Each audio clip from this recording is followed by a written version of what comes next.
Okay, let's come to the point. We'll be talking about the tenses in English and how to use them. In the last class, we discussed how to translate using tense and voice.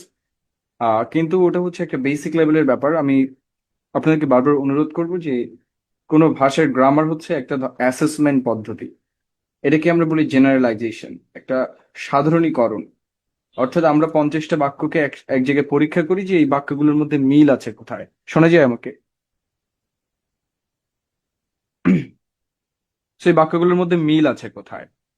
তো এই মিল খোঁজার পরে আমরা একটা general statement দেই, আমরা যেটাকে বলি সাধারণ সূত্র, যে ওকে বাক্যগুলো এইভাবে কাজ করতে পারে।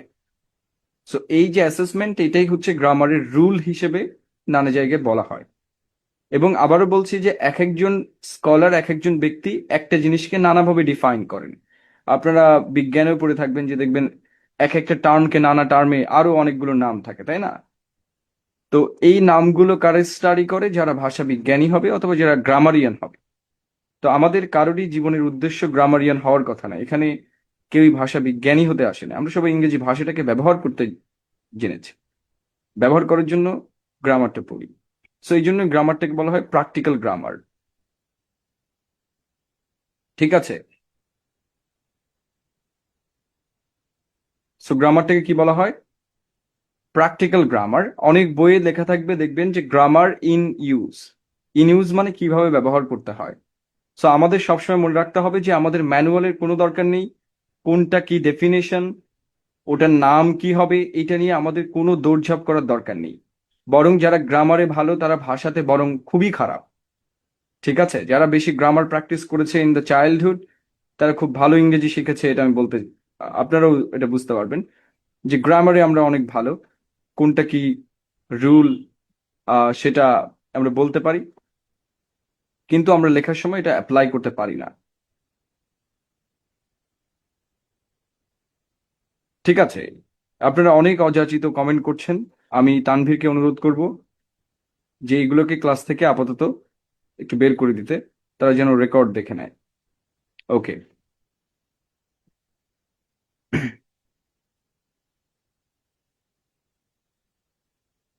চ্যাট অফ করে দিলে মনে হবে যে আমি এখানে মানে just I am the speaker. এটা আমার আবার খুব পছন্দ না। ইন্টারাকশন না হলে ক্লাস নেওয়া খুব টাফ। সবাই তাদের চ্যাট বাটনের কর্নারে ক্লিক করে আপনার ওখান থেকে চ্যাট অপশনটা অফ করে দিতে পারবেন। আপনার কাছে কোনো নোটিফিকেশন যাবে না। ওকে? এটা করতে পারেন। আমার কাছে চ্যাট অপশন খোলা রাখতে হবে, বিকজ উইদাউট ইন্টারাকশন কোনো ক্লাসই পসিবল না। এটা তো ইউটিউব না। ওকে। তো বলেছি যে আমাদেরকে গ্রামারের কোন জায়গাতে ফোকাস করতে হবে, যে কিভাবে আমরা এটা ভাষাতে প্রয়োগ করলে আমাদের ভাষাটা বেটার হতে পারে। এইটুকু মনে রাখবেন যে until you know the language, grammar আপনার কোনো কাজে আসবে না। ইভেন আপনি যদি ভালো ইংরেজি গ্রামার জানেন, আপনি সংস্কৃত গ্রামারও শিখতে পারবেন, বাংলাও শিখতে পারবেন, কারণ সবগুলো একটা রীতি মেনটেন করে। সেটা হচ্ছে ভাষা বিজ্ঞানের রীতি। সেখানে একটা জেনারেল অ্যাসেসমেন্ট থাকে যে এইভাবে গ্রামার লিখতে হয়, দেন সব গ্রামারগুলো একটা ক্যাটাগরির মধ্যে পড়ে। ফলে গ্রামার শেখা কিন্তু এত টাফ ম্যাটার না। বাট সবচেয়ে কঠিন বিষয় যেটা, সেটা হচ্ছে সেটাকে বাক্যে প্রয়োগ করা। এই জন্য বলা হয় ডেফিনেশনে যে গ্রামার কি, যা ভাষাকে শুদ্ধভাবে বলতে, পড়তে এবং লিখতে সাহায্য করে। সেকেন্ডলি আমি যেটা বলবো সেটা হচ্ছে যে আমাদের দেশে একটা ধারণা রয়েছে যে এই বাক্যটাকে আরো একভাবে লেখা যায়। তাই না? আমরা যখন কোনো কিছু পড়াই যে আই শ্যাল গো হবে নাকি আই উইল গো হবে, তা এরপরে আমরা শ্যাল ব্যবহার করব নাকি উইল ব্যবহার করব। আপনাকে মনে রাখতে হবে যে আমি যদি যে শব্দ ব্যবহার করি, যেমন বলতেছি, আপনারা এই শব্দ শুনবেন আমার video, if you have ever watch them বা সিন দেম, সেখানে দেখবেন আমি বলছি কথাটাকে বলি বলতেছি। তো আমি কি একা ব্যবহার করি বলতেছি কথাটা? না, আর অনেকেই ব্যবহার করে। বাংলাতে প্রচুর মানুষ এটা ব্যবহার করে। তো বলতেছি বলে বাংলাতে কোনো শব্দ নেই, ডিকশনারিতে স্ট্যান্ডার্ড ল্যাঙ্গুয়েজের কোনো শব্দ নেই। অর্থাৎ প্রমিত ভাষাতে কিন্তু বলতেছি বলে কিছু নাই। হয় বলিতেছি, সেটা হচ্ছে সাধু, অথবা বলছি, আমি বলছি না ভালোবাসতেই হবে, সো আমি বলছি। তার মানে ইংরেজিতেও সেম ম্যাটারটা রয়েছে। অনেক ভাষায় আছে যেটা আপনি স্পোকেন ল্যাঙ্গুয়েজে ব্যবহার করতে পারবেন, বিকজ দিজ আর ক্লোকুয়াল ল্যাঙ্গুয়েজ, মানে আঞ্চলিক ভাষা, বিভিন্ন অঞ্চলে এটা ব্যবহার করা হয় এবং এটা কোনো সমস্যা নয়।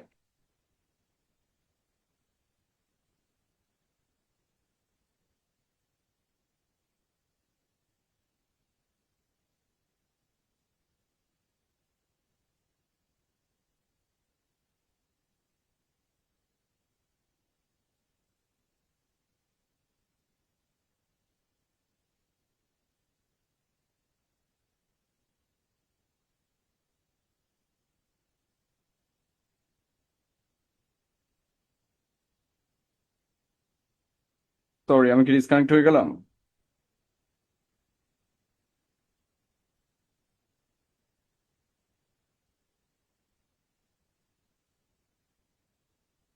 ওকে, দেখতে পাচ্ছেন আপনারা। তাহলে আমি কি বলেছি যে অনেক ব্যাপার রয়েছে যেগুলো ক্লোকুয়াল ল্যাঙ্গুয়েজ। আই মিন সেটা grammatically correct, but you can not use in standard language. So আপনাকে প্রমিত ব্যাপারটাও বুঝতে হবে। প্রমিত মানে হচ্ছে যেটা অফিসিয়ালি আমরা ব্যবহার করছি, ঠিক আছে? কি করছি আমরা? অফিসিয়ালি ব্যবহার করছি। সো আপনাকে দুইটা সম্পর্কে ধারণা রাখতে হবে যে কোনো একটা বাক্য স্পোকেনে correct, it doesn't mean that it will be correct in written language. তার মানে লিখিত ভাষার ক্ষেত্রে আপনাকে সবসময় পূর্ণ গ্রামার মেনটেন করতে হবে। মানে এখানে কোনো ধরনের শর্টকাট, কোনো ধরনের অন্য নিয়ম, ভিন্ন নিয়ম এগুলো অ্যাপ্লাই করা যাবে না। যেমন আমি আই শ্যাল গো, এটা ইংরেজিতে লেখার সময় আই শ্যাল গো লিখতে হবে।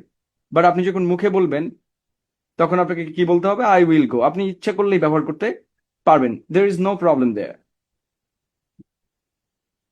ঠিক আছে? এখানে কোনো ধরনের কি নাই, কোনো ধরনের ব্যারিয়ার নাই।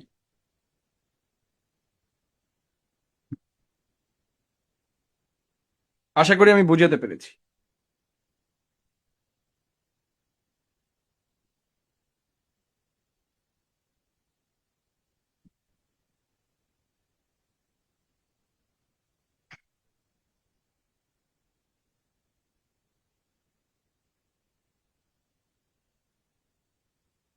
ওকে, তাহলে এই পর্যন্ত মনে থাকবে যে কোনটা কিভাবে ইউজ করতে হবে এটা জানা খুব গুরুত্বপূর্ণ, রাদার দেন কাকে কি বলে। এখানে অনেক ব্যক্তি আছে যারা গ্রামার পুলিশ আর কি, এবং বাংলাদেশের অলমোস্ট স্টুডেন্টের গ্রামার নিয়ে খুবই ফেটিশ আছে যে তারা মনে করে যে গ্রামার জানা মানে নোয়িং দ্য ল্যাঙ্গুয়েজ। বাট এটা গ্রামার হচ্ছে ল্যাঙ্গুয়েজকে সুন্দর করার জন্য ব্যবহৃত হয়। যার মানে যে ল্যাঙ্গুয়েজ ব্যবহারই করতে পারছে না, তার জন্য গ্রামার আসলে দরকারই নাই। তো আগে না আপনার কিছু থাকা লাগবে, তারপর সেটার উপর রূপচর্চা করবেন নাকি? কিছুই নাই, বাড়ি নাই, তো তার উপর আবার টাইলস লাগানো। এটা সাতক্ষীরাতে গেলে আপনি দেখতে পাবেন যে ঘরের ভেতরে কাঁচা, কিন্তু বাইরে টাইলস লাগিয়েছে। কেন লাগিয়েছে? To show the people, so that যে আমি অনেক ধনী ব্যক্তি। তো আমাদের দেশে এরকমই অবস্থা গ্রামারেরও। তো you apply them because, but you don't know the language. So that's it. আমরা সবসময় ফোকাস করবো কিসের উপরে? যে কিভাবে এটা ব্যবহার করা হচ্ছে, রাদার দেন এটার নাম কি, কত প্রকার, এগুলো আমাদের কোনো দরকার নাই। মানে যখন আমরা ভাষা শিখছি আর কি। আর দরকার আছে কখন? দরকার আছে যখন আপনি বাংলাদেশের কোনো জব সেক্টরে যাবেন বা আদার পরীক্ষা দিবেন, সেক্ষেত্রে আপনার দরকার আছে। কারণ আমরা সবসময় পৃথিবীর যা বর্জন করে বাংলাদেশ তা গ্রহণ করে, এটা হচ্ছে বাংলাদেশের নিয়ম। অন্য জায়গায় যেটা বাতিল, আমাদের দেশে সেটা চলমান। সবই সেকেন্ড হ্যান্ড ইউজ করি আমরা, চায়না থেকে রিকন্ডিশন জিনিস। তো ব্রিটিশদের রিকন্ডিশন যেগুলো আছে এগুলো আমাদের দেশে চলে। ব্রিটিশরা যেটা বাদ দেয় আমরা সেটা গ্রহণ করি। এই জন্য আমি মাঝে মাঝে বলি যে ইংরেজিটা আমাদের হাতে তুলে দেওয়া উচিত ছিল, তাহলে এটারও একটা রফা দফা হয়ে যাইতো। Okay, let's come to the point. তো আমরা সিম্পল প্রেজেন্ট টেন্স সম্পর্কে আগে জেনেছি, রাইট? সো আজকে আমরা জানবো যে এটা কিভাবে ইংরেজিতে ব্যবহৃত হয়। আহ ইংরেজিতে কিছু শব্দ আছে যেগুলোকে সাধারণত আমরা কখনোই কন্টিনিউয়াস টেন্সে ব্যবহার করি না, কন্টিনিউয়াস সেন্সে ব্যবহার করি না। ওকে, না, রাইটিং এ কোনো ধরনের কন্ট্রাকশন ব্যবহার করা যায় না। এই জন্য যারা নামের আগে এমডি লাগিয়েছেন তারা জানেনই না যে এটা আসলে ইউজ করা যাবে না, এটা মোহাম্মদ ফুল লিখতে হবে। একজন নাকি স্ক্রিন দেখতে পায় না। আপনার ফোনের স্ক্রিনটা সোয়াপ করেন, সোয়াপ তো বোঝেন নাকি? টান দেন একটু আঙুল দিয়ে। তো এগুলো আসবে, কোথায় কি ব্যবহার করবেন। আমাকে দেখতে পাচ্ছে না, ওকে, আমাকে দেখার কোনো প্রয়োজন নেই। তো ইংরেজিতে কিছু ভার্ব আছে যে ভার্বগুলো সচরাচর আমরা কন্টিনিউয়াস টেন্সে ব্যবহার করি না। কন্টিনিউয়াস তো বোঝেন নাকি? কন্টিনিউয়াস সেন্সে আমরা ব্যবহার করি না, ইংরেজিতে ব্যবহার করি না, এটা মনে রাখতে হবে। বাংলাতে ব্যবহার করি কিন্তু ইংরেজিতে ব্যবহার করি না। যেমন দেখেন, জানা, know, believe, hear, see, smell, wish, understand. যেমন আমি যদি বলি যে আমি তোমাকে জানি, তার মানে এটা কিন্তু কন্টিনিউয়াল প্রসেস। মানে আমি তোমাকে আগে জানতাম, এখনো জানি, বর্তমানও জানি। সো এটা কিন্তু ইন এ সেন্স বাংলাতে এটা কন্টিনিউয়াস টেন্স। যেমন আমি তোমাকে দেখতে পাচ্ছি বা আমি তোমাকে দেখছি, এই যে আমি তোমাকে দেখছি, এটা কিন্তু বাংলাতে কন্টিনিউয়াস টেন্স, কিন্তু ইংরেজিতে এটা কখনোই কন্টিনিউয়াস টেন্সে ব্যবহার করা যাবে না। ঠিক আছে? এটা বেসিক গ্রামারের part, yet I am talking about it, কারণ আপনি যখন ভুল করবেন এটা ভুল হবে। আমি তোমাকে চাই, মানে এখনই চাচ্ছি, সব সময় চাই, তাই না? প্রথমত আমি তোমাকে চাই। So this is want, sound, realize, remember, recognize, feel, belong, contain, mean, need, suppose.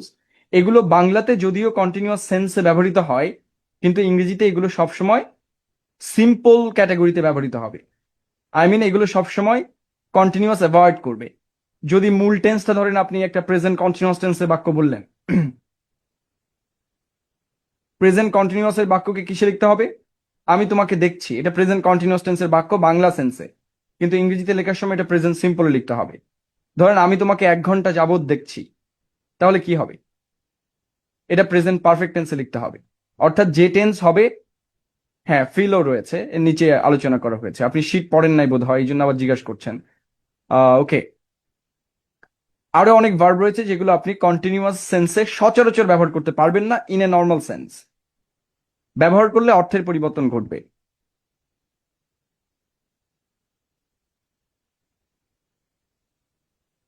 ঠিক আছে? সো আমরা সবসময় আমাদের যেটা পড়াচ্ছি এটার ভেতরেই সীমাবদ্ধ থাকবেন। ঠিক আছে, অন্য বিষয়ে আমরা সোয়াপ করব না। Do you understand what I mean? আর আগেও বলছি, I am not teaching you grammar here, grammar class হলে অন্যভাবে পড়াইতাম। আমরা ইউজার্সটা জাস্ট ফোকাস করবো। Okay, do you understand what I mean? তুমি কি বুঝছো? তুমি কি বুঝতে পারছো আমি কি বলছি? তুমি কি বুঝতেছো? আমাদের ভাষায় বলি, তুমি কি বুঝতেছো আমি কি বলছি? দেখেন, তুমি কি বুঝতেছো?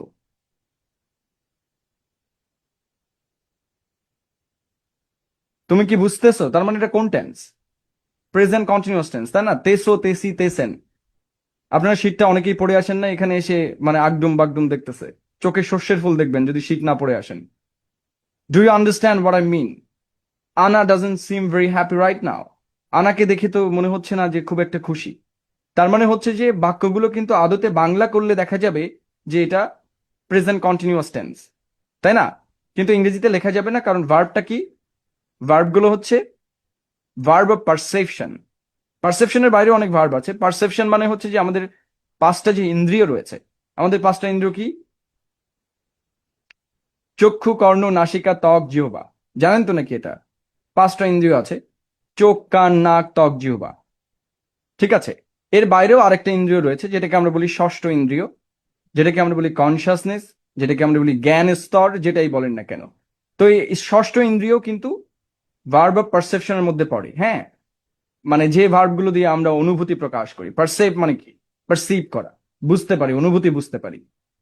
তো আমাদের ষষ্ঠ ইন্দ্রিয় হিসেবে যেগুলো রয়েছে সেগুলোও কিন্তু সবসময় কন্টিনিউয়াস টেন্সে ব্যবহৃত হয় না। যেমন আন্ডারস্ট্যান্ড আমরা কোথা দিয়ে বুঝি? আমাদের কনসাসনেস দ্বারা বুঝি, তাই না? রিয়ালাইজ, দেখেন, নো, সবই জ্ঞান দিয়ে আর কি। মানে আমাদের ষষ্ঠ ইন্দ্রিয়কেও আমরা সবসময় কন্টিনিউয়াস টেন্সের বাইরে রাখি। ওকে, কিন্তু কিছু কিছু ভার্ব আছে যে ভার্বগুলো কখনো সখনো কন্টিনিউয়াসে ব্যবহৃত হয়, কখনো কখনো সিম্পলে ব্যবহৃত হয়। সো আপনি যদি টেন্সের পরিবর্তন করেন, তাহলে অর্থের বদল ঘটবে। অর্থ তো বোঝেন নাকি? মানে আপনি যেটা বুঝাতে চান সেটা থেকে অর্থটা সরে যাবে, অন্য কিছু বুঝাবে। ঠিক আছে? না হলে আপনার ইংরেজি এরকম হয়ে যেতে পারে, see you not for mind, তাই না? একজন বিখ্যাত ইংরেজিবিদ ছিল বাংলাদেশে, কি যেন নাম, শ্যামল দা নাকি। সো ওই লেভেলের ইংরেজিও হয়ে যেতে পারে। সো দেখেন, থিং ভার্বটাকে আমরা মাঝে মাঝে কন্টিনিউয়াসে ব্যবহার করি, মাঝে মাঝে করি না। কখন করি এবং কখন করি না? যখন থিঙ্ক অর্থ বিলিভ করা। বিলিভ মানে কি? বিশ্বাস করা। বিশ্বাস জিনিসটা কি? যাকে আপনি বুদ্ধি দিয়ে আয়ত্ত করতে পারবেন না তাকে আপনাকে বিশ্বাস করতে হবে। সো আপনি যখন বলেন আপনি কোনো কিছু বিশ্বাস করেন, তার মানে ওই সম্পর্কে আপনার জ্ঞান নাই। সো বিশ্বাসটা তৈরি হয়, মনে করেন যে আপনি যেটাকে জ্ঞানত গ্রহণ করেন। জ্ঞান মানে কি? যেটা পরীক্ষা করে গ্রহণ করেছেন। সো যেখানে আপনার জ্ঞানের স্তর কাজ করবে না, ওখানে আপনাকে বিশ্বাস করতে হবে। ঠিক আছে? তো আপনি যখন কোনো কিছু বিশ্বাস করেন, বিশ্বাস মানে কি তাহলে? জানা অথবা অজানা যে কোনো কারণে আপনি বিশ্বাস করতে পারেন। So it is beyond knowledge. তাহলে আপনি যখন বিলিভ করেন অথবা আপনি কোনো মতামত দেন, মানে আপনার মতে আর কি। মতামত তো বুঝেন নাকি? বাংলাদেশে মোটামুটি 16 কোটি মতামত রয়েছে। So believe or have an opinion, we do not use the continuous. তাহলে বিলিভ অথবা ওপিনিয়ন অর্থে যখন থিঙ্ককে ব্যবহার করা হবে, তখন এটাকে কখনোই কন্টিনিউয়াস করা যাবে না, কখনোই না। মানে ইফ ইউ ডু ইট, তাহলে ভুল হয়ে যাবে বাক্য। আপনাদের কিন্তু এই জিনিসটা অনেকবার আসবে ইন রিটেন ইংলিশ, ওকে? আমি বারবার বলছি, রিটেন কিন্তু ফুলি গ্রামার ফলো করে। আপনি যদি স্পোকেনের সময় আই এম থিঙ্কিং বলেন, নো প্রবলেম, রেদার এটা কারেক্ট। বাট রিটেনের সময় আপনি এটা করতে পারবেন না। আপনাকে একদম প্রত্যেকটা পয়েন্ট মিলিয়ে মিলিয়ে করতে হবে, আদারওয়াইজ মিনিং চেঞ্জ হয়ে যাবে। মানে আপনি যেটা বলতে চান হয়তো অন্য কিছু মিন করবে। এমনিতে আপনি যেটা বলতে চান সেটা অন্য কিছু মিন করেই, আর যদি আরো ভুল করেন তাহলে তো খবর আছে।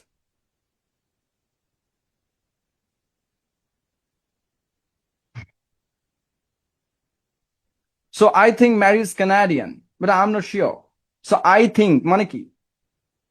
এখানে থিঙ্ক মানে কি, অর্থ কি দাঁড়ায়? এখানে থিঙ্কের অর্থ হচ্ছে মতামত দেয়া, ঠিক আছে? এটা যেহেতু আমাদের মোটামুটি ইন্টারমিডিয়েট লেভেলের কোর্স, এই জন্য আমি অলমোস্ট জায়গাতে কিন্তু আমি ইংরেজি রেখেছি, এটা থেকে বাংলা নাই।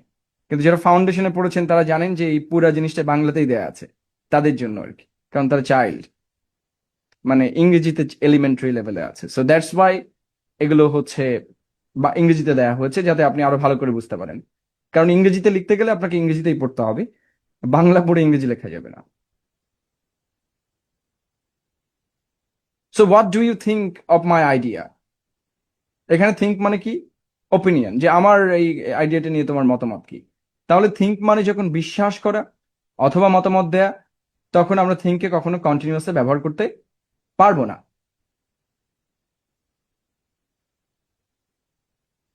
ওয়েন থিঙ্ক মিনস কনসিডার, থিঙ্কের অর্থ যখন বিবেচনা করা, পুঙ্খানুপুঙ্খভাবে ভেবে দেখা।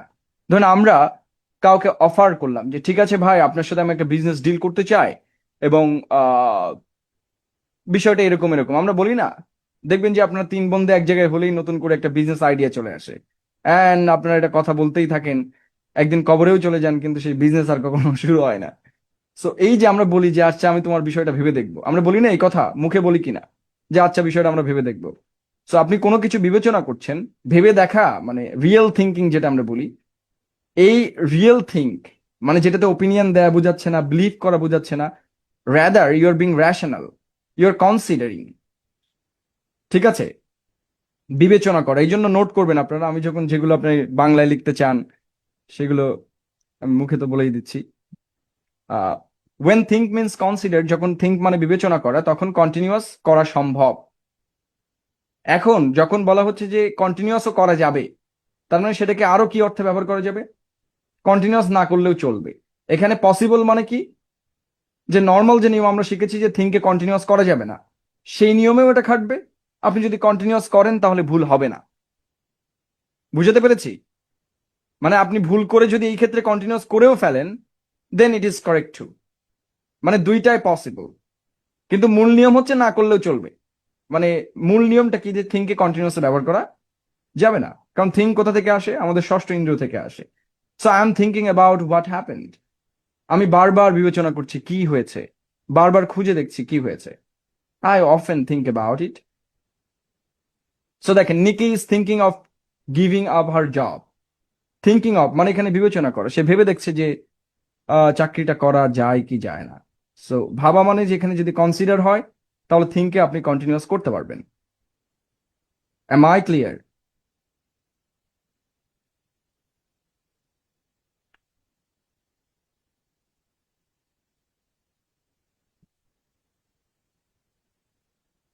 একজন বলছে আগে বিশ্বাস করতাম, এখন করি না। তাহলে I thought and I think, আপনাকে মনে রাখতে হবে যে বিশ্বাস করাও যেমন বিলিভ, বিশ্বাস না করা হচ্ছে ডু নট বিলিভ। অর্থাৎ দুইটাই বিশ্বাস, ঠিক আছে? কোথাও ধরেন কোনো শব্দ নেই, তাহলে আমরা কি বলি? নিঃশব্দ। শব্দহীনতাও এক ধরনের শব্দ। আপনি যদি গভীর রাতের কথা চিন্তা করেন, অনেক গভীর রাত, কোনো শব্দ নেই, নিস্তব্ধ, এই নিস্তব্ধতা এক ধরনের শব্দ। আলোহীনতাও হচ্ছে এক ধরনের আলো, মানে অন্ধকার। সো এটা ভাষার একটা খুব সৌন্দর্য। If you don't believe, you have to use the word believe. হ্যাঁ, তো লেখাই তো আছে, কনসিডার ক্ষেত্রে আপনি সিম্পলি লিখতে পারবেন, এই না, আই অফেন থিঙ্ক অ্যাবাউট ইট। মানে দুইটাই পসিবল।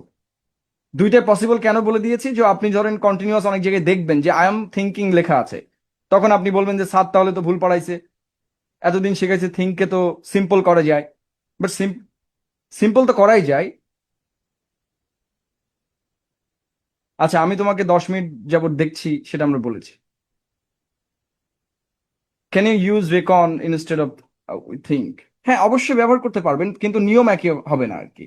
মানে আপনি যদি থিঙ্ক ভার্বটা ব্যবহার করেন তাহলেই এই নিয়ম প্রযোজ্য, নট রেকন। আই মিন, আপনি সিনোনিম ব্যবহার করে মনে করছেন যে এটাই ভাষা, এরকম না। ভাষাতে একটা শব্দ আছে, মানে হচ্ছে ওই শব্দের একটা বিশেষ ব্যবহার রয়েছে। আদারওয়াইজ ওই শব্দটা ইনভেন্ট করার কোনো দরকার ছিল না। প্রত্যেকটা শব্দই আরেকটা শব্দের সমগোত্রীয় নয়, হয় অর্থের মিল আছে, এই জন্য আমরা মিলাই আর কি। সেটা আপনি আস্তে আস্তে বুঝতে পারবেন, আমরা কোর্স যখন শেষ করব, then you will get to understand যে ওকে, প্রত্যেকটা ওয়ার্ডেরই আলাদা একটা ইউজাজ আছে। আদারওয়াইজ ওই ওয়ার্ডের তো দরকার ছিল না, তাই না? ভাষা আরো ছোট হয়ে যেত। এটাই হচ্ছে ভাষার সৌন্দর্য আর কি, এটাকে বলে কনোটেশন। আই মিন, এক একটা ওয়ার্ড এক এক ভাবে ইম্প্যাক্ট করে আমাদের, রাইট? অ্যাডভার্টাইজমেন্ট এজেন্সিতে গেলে বুঝতে পারবেন যে কোন ওয়ার্ড আপনাকে কাদায় আর কোনটা হাসায়, অথচ দুইটা শব্দই আমরা ব্যবহার করতে পারি একই অর্থে। So this is very interesting, I mean. Okay, so then আমাদের যে ভার্ব আছে পঞ্চ ইন্দ্রিয়ের ভার্ব। সি মানে কি? দেখা। হেয়ার মানে কি? শোনা। স্মেল মানে কি? গন্ধ নেয়া। টেস্ট মানে কি? স্বাদ নেয়া। লুক মানে, এইখানে লুক মানে কি বলেন তো? লুক মানে দেখায়। একটা হচ্ছে লুক মানে দেখা, আর একটা হচ্ছে লুক মানে দেখানো। আরে তোমাকে তো সুন্দর লাগছে, তোমাকে তো সুন্দর দেখাচ্ছে, আরে চাঁদ কি সুন্দর দেখাচ্ছে।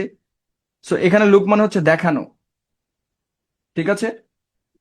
আবার দেখাও হতে পারে। ফিল মানে অনুভব করা, অনুভব তো বুঝেন।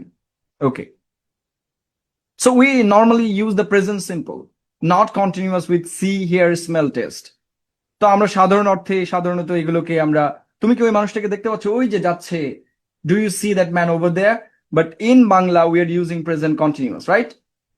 বাট আপনি যখন ইংরেজিতে লিখবেন, you have to write in present simple. Okay, the room smells, let's open a window. So রুমে দুর্গন্ধ আছে, লেটস ওপেন আ উইন্ডো।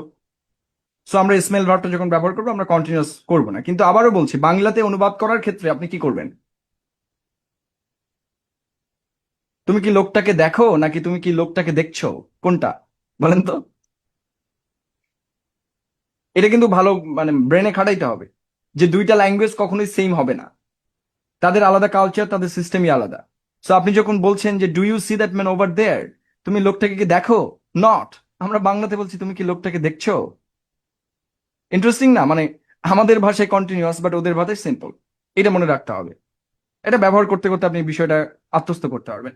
ওকে, এখন ধরেন you can use the present simple or continuous to say how somebody looks or feel নাও।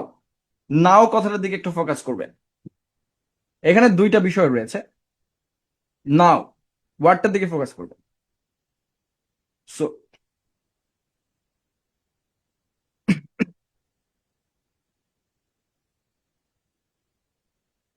না, speaking এ সিং বলা যাবে না, তবে বলে ফেললে তো আর অসুবিধা নাই।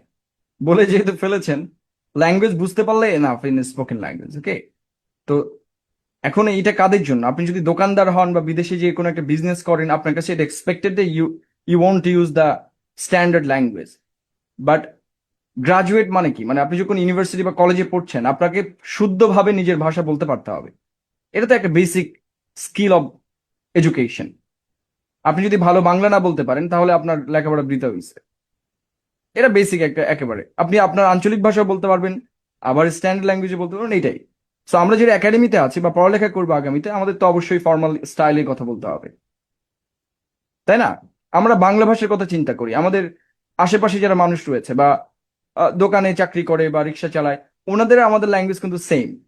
কিন্তু আবার একটু ভাবেন, আমরা ওনাদের সাথে যে ল্যাঙ্গুয়েজ আমরা কথা বলি, সেই ল্যাঙ্গুয়েজ আমরা ক্লাসরুমে ইউজ করি কিনা? Yes or no? করি না কিন্তু। আরে মামা কেমন আছেন, বাড়ির কি অবস্থা? সো ইয়া, তার মানে আমরা ডিফারেন্ট সিচুয়েশনে different type of language use করি, এটাকে সোশিয়াল লিঙ্গুইস্টিক্স বলে, হোয়াটএভার। তো তার মানে আপনাকে ফর্মাল ল্যাঙ্গুয়েজটা জানাটা খুব গুরুত্বপূর্ণ। বাংলার ক্ষেত্রেও সেম। এতে যত ভালো জানবেন তত বেশি ভালো করবেন আর কি। ভাষা কিন্তু একটা গুরুত্বপূর্ণ মেরিটোরিয়াস আর কি ইন্ডিকেশন যে আপনি কত সুন্দর ভাষা বলতে পারেন। আহ, এটাকে ভার্বাল লিঙ্গুইস্টিক স্কিল বলে, পৃথিবীতে নাম্বার ওয়ান স্কিল বলা হয় এটাকে। ভাষা বেচে অনেক কিছু করা যায়। ইউ লুক ওয়েল টুডে, যেমন আমি বেচছি এখন কথা বলছি, আপনারা শুনছেন এবং টাকা দিয়ে শুনছেন, তাই না? So you look well today are you are looking well today. So that there is a difference. ধরেন কোনো একজনকে, যেমন আমার কথা চিন্তা করেন, আমি তো সারা বছর চুল আমার খুব উল্টাপাল্টা থাকে, দেন ইয়া, তো যারা সবসময় ধরেন উল্টাপাল্টা থাকে আর কি, কি মনে গুছানো না, কি অগোছালো থাকে, হ্যাঁ বুঝে অনুবাদ করতে হবে। হ্যাঁ, আই সি এ বার্ড যদি আপনি বলেন আমি পাখি দেখি, এটা তেমন একটা কোনো বাক্য হইতে পারে না। আই সি এ বার্ড মানে আমি পাখি দেখছি। So it's up to you how you will translate it. Grammar হচ্ছে বাচ্চাদের জন্য, মানে ল্যাঙ্গুয়েজের একদম বেসিক একটা এলিমেন্ট গ্রামার। কিন্তু যখনই আপনার লেভেল 1 ক্রস করবেন, ল্যাঙ্গুয়েজে তো অনেকগুলো লেভেল আছে, একটা হচ্ছে elementary, pre intermediate, intermediate and advance. এটা কিন্তু বয়সের সাথে রিলেভেন্ট না, মানে ভাষা আপনি কবে শিখছেন এটার সাথে শুরু করতে হয়। তো আপনি যখন প্রথমে ভাষা শিখছেন আপনার লেভেলটাকে বলা হয় এলিমেন্টারি লেভেল। তো অনেকে আবার মনে করে যে আমি এখন বুড়া হয়ে গেছি, আমি এলিমেন্টারি বই কেন পড়তে যাবো, আর যে ভাষার ক্ষেত্রে এটা এলিমেন্টারি, বয়সের ক্ষেত্রে না। এলিমেন্টারি লেভেল পর্যন্ত গ্রামার হচ্ছে পারফেক্ট। বাট আপনি যখন এলিমেন্টারি ক্রস করবেন, গ্রামার আপনাকে আর কোনো হেল্প করবে না। আপনাকে এরকম ইউজার্স দেখতে হবে, ব্রেন খাটাইতে হবে যে আসলে কি বুঝাইতে চাইছে। বুঝাতে পেরেছি? So how do you feel now, আর how are you feeling now, what is the difference between the two? আমরা দুইটাই ব্যবহার করতে পারি, বাট মনে রাখতে হবে যে ধরেন আপনি একজনকে দেখেন যে প্রতিদিন খুব অগোছালো ভাবে থাকে, বাট আজকে সে খুব সুন্দর করে সেজে গুজে চলে আসছে। তো দেখার পর আপনি কি বলবেন? আরে আজকে তোকে তো অনেক সুন্দর লাগছে। So this is a sudden change. তার মানে কেউ যদি নর্মালি সুন্দর লাগে তাহলে,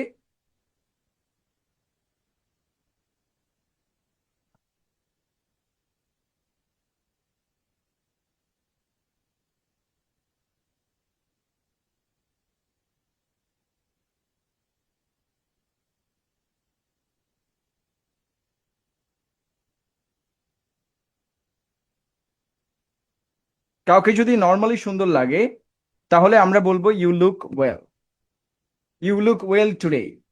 ঠিক আছে, তার মানে হচ্ছে যে আপনি বুঝাতে পারছেন যে সে নর্মালি ভালো দেখে, আজকেও ভালো লাগছে। Are you clear? So you look well today মানে সে আগেও ভালো দেখাতো, আজকেও ভালো দেখাচ্ছে। বাট কারোর যদি সাডেন পরিবর্তন হয়, নাও মানে কি, এই মুহূর্তে তাকে সুন্দর লাগছে। তার মানে আপনি যদি বলেন you are looking well today, তার মানে এতদিন তোমাকে ভালো দেখাতো না। So there is a negative thing inside the language, right? So tone এটা আর কি। So how are you feeling now, I mean ধরেন হঠাৎ করে কেউ অ্যাক্সিডেন্ট করছে, তো অ্যাক্সিডেন্টের আগে তার কি অবস্থা ছিল? সে ভালোই ছিল না। তো আপনি ভর্তি হওয়ার পরে তাকে একটু ইনজেকশন দিয়ে এখন ঘুম থেকে উঠে আপনি জিজ্ঞেস করছেন যে how are you feeling now, মানে there is a sudden change in the feeling, and it is expected। মানে আপনি ইমাজিন করছেন যে আরে একটা ঝামেলা তো হয়েছে। তার মানে আমরা যদি ফিল এবং লুক ভার্বের সাথে কন্টিনিউয়াস ব্যবহার করি, তাহলে এই মুহূর্তে তার কেমন লাগছে বা তার চেহারা অথবা তার অনুভূতি এই মুহূর্তে কেমন, এইটা প্রকাশ পাবে। Are you clear? সো দেখেন, I usually feel tired in the morning, তার মানে আমার সকালে উঠলে খুব টায়ার্ড লাগে। ওকে, এটা হচ্ছে ইউজুয়াল ফিলিং। বাট ধরেন আপনি একটু দৌড় টোড় দিয়ে এসে আপনার বন্ধুর সাথে দেখা হলো, I am feeling very exhausted, I am feeling exhausted now. হ্যাঁ, আপনি দুইটাতেই তো ব্যবহার করতে পারবেন। I mean, I feel exhausted now এর মানে হচ্ছে যে আমার সারাদিনই এক্সস্টেড লাগে, এখনো লাগতেছে। Are you clear? You look well today মানে you look well every day and you look well today.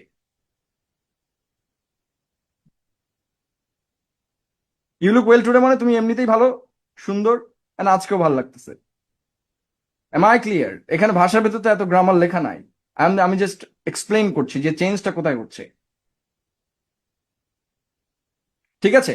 This means হচ্ছে যে আমরা ভাষাতে স্লাইড পরিবর্তনের মধ্য দিয়ে আমাদের টোন পরিবর্তন করতে পারি। মানে কোনো বিষয়কে আমরা কিভাবে দেখছি, আমি একটা নেগেটিভ কথা বলতে পারি কিন্তু পজিটিভলি বলতে পারি, ইউজিং পজিটিভ ল্যাঙ্গুয়েজ। এটাকে ডিপ্লোম্যাসি বলে। হ্যাঁ, এই জন্য ডিপ্লোম্যাটদের এত দাম। আপনাকে গালি দিবে কিন্তু আপনি বুঝতেই পারবেন না গালি দিচ্ছে।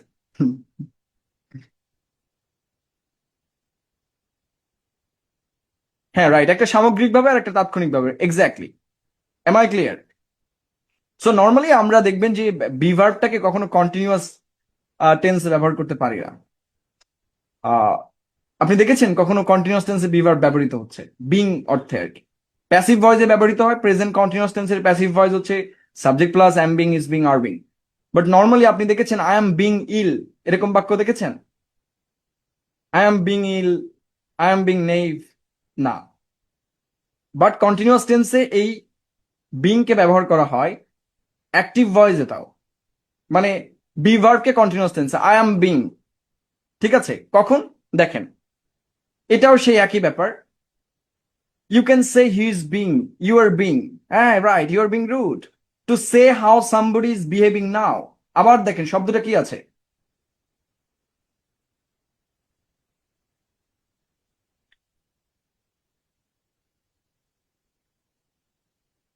আইফোন আরেকটা গ্রামারে জড়িয়ে গিয়েছে, বলছে লুক ভার্বটা তো লিঙ্কিং ওয়ার্ড, এটার পরে তো অ্যাডজেক্টিভ ব্যবহার করতে হয়। অ্যাডভার্ব কিভাবে ব্যবহৃত হলো বলেন তো এখানে? ওয়েল অ্যাডভার্ব নাকি অ্যাডজেক্টিভ?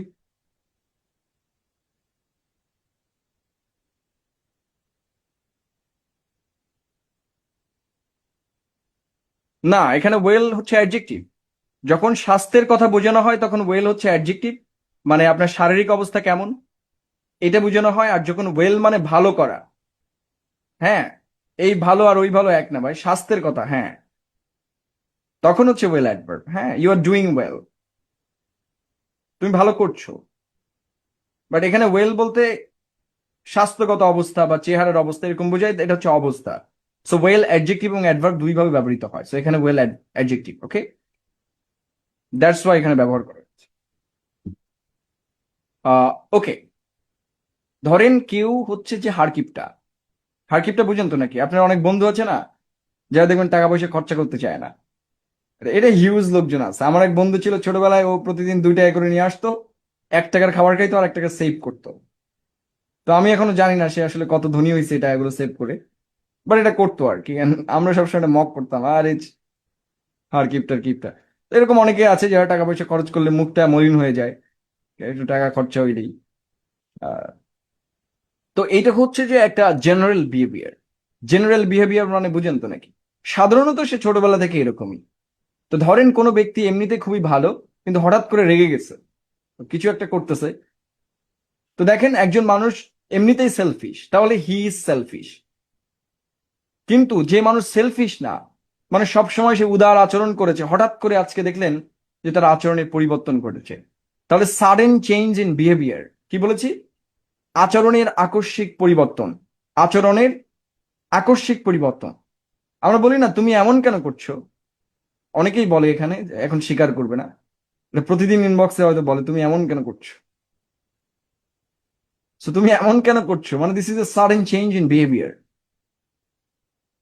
প্রেম টেম যদি জীবনে করে থাকেন তাহলে এটা বুঝতে পারবেন যে সাডেন চেঞ্জ ইন বিহেভিয়ার কি করে হয়। মানে এভরিডে অন্তত 50 রকম behaviour. So that is a sudden change in behaviour, right? So I can't understand why he is being so selfish. He isn't usually like that. তার মানে সে বাস্তবে সেলফিশ নয়। কি বলেছি? সে বাস্তবে সেলফিশ নয়, কিন্তু হঠাৎ করে সে সেলফিশের মতো আচরণ করছে। তার মানে আচরণের আকস্মিক পরিবর্তন। তাহলে হি ইজ বিং সেলফিশ এর মানে কি? He is not selfish but now he is being selfish. তার মানে কিছু একটা হয়েছে। সে তো সেলফিশ না, কিন্তু আপনি কিছু একটা করছেন নিশ্চিত, যার কারণে তো সেলফিশ হইতে হচ্ছে। ওকে, বুঝাতে পেরেছি? তাহলে আমরা অ্যাম being, is being, are being কোথায় ব্যবহার করি? যদি আচরণের আকস্মিক পরিবর্তন বোঝায়। কথাটা ভালো করে বুঝতে হবে, আচরণ মানে বিহেভিয়ার, অনলি বিহেভিয়ার। আবার ধরেন আপনি হঠাৎ করে অসুস্থ হয়ে গেলেন, এর মানে কিন্তু আচরণের আকস্মিক পরিবর্তন, এটা তো আচরণের মধ্যে পড়ে না, এটা শারীরিক অবস্থার মধ্যে পড়ে বা মানসিক অবস্থার মধ্যে পড়ে। সো দেখেন, I can't understand why is being so selfish, he isn't usually like that. মানে এখানে আবার মেনশনও করে দিয়েছে যে সাধারণত সে সেলফিশ না, বাট হঠাৎ করে আজকে সে সেলফিশের মতো করছে। তখনই আপনি অ্যাম বিং, ইজ বিং ব্যবহার করবেন। কিন্তু সে যদি মানে রিয়েলি সেলফিশ হয়, মানে আগে থেকেই,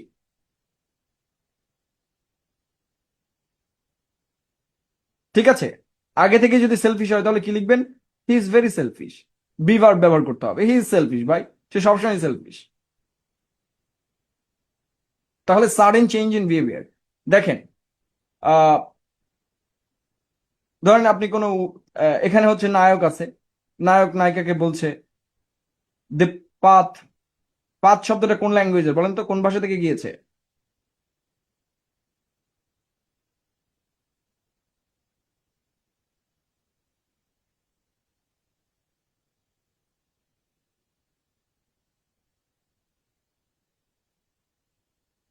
এটা ভাই আমাদের ভাষার পথ, পথ।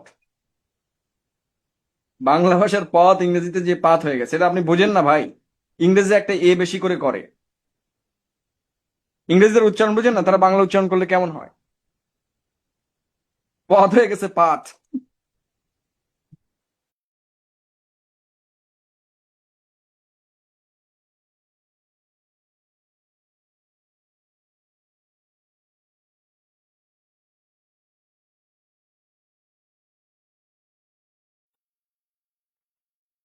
আমি নাকি আগে ফেমাস ছিলাম না, কে বলে ভাই?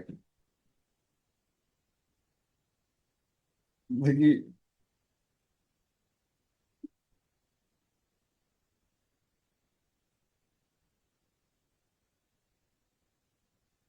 ওকে, এম আই ক্লিয়ার? সো নায়ক নায়িকাকে বলছে যে তুমি উড়নচণ্ডী, ঠিক আছে? So the path is IC, don't sleep. বলছে পথ তো পিচ্ছিল আর কি, পড়ে যেও না আবার। তো সে বলছে do not worry, don't worry, I am being very careful. I am being very careful এর মধ্যে আবার একটা নেগেটিভ কনোটেশন আছে। বলেন তো কি বুঝাতে চেয়েছে? তার মানে ও কেয়ারফুল না নর্মালি, মানে in a sense she or he is not careful. ঠিক আছে, তার মানে সে সচরাচর কিন্তু সচেতন নয়। But now, at this moment, she or he is being very careful.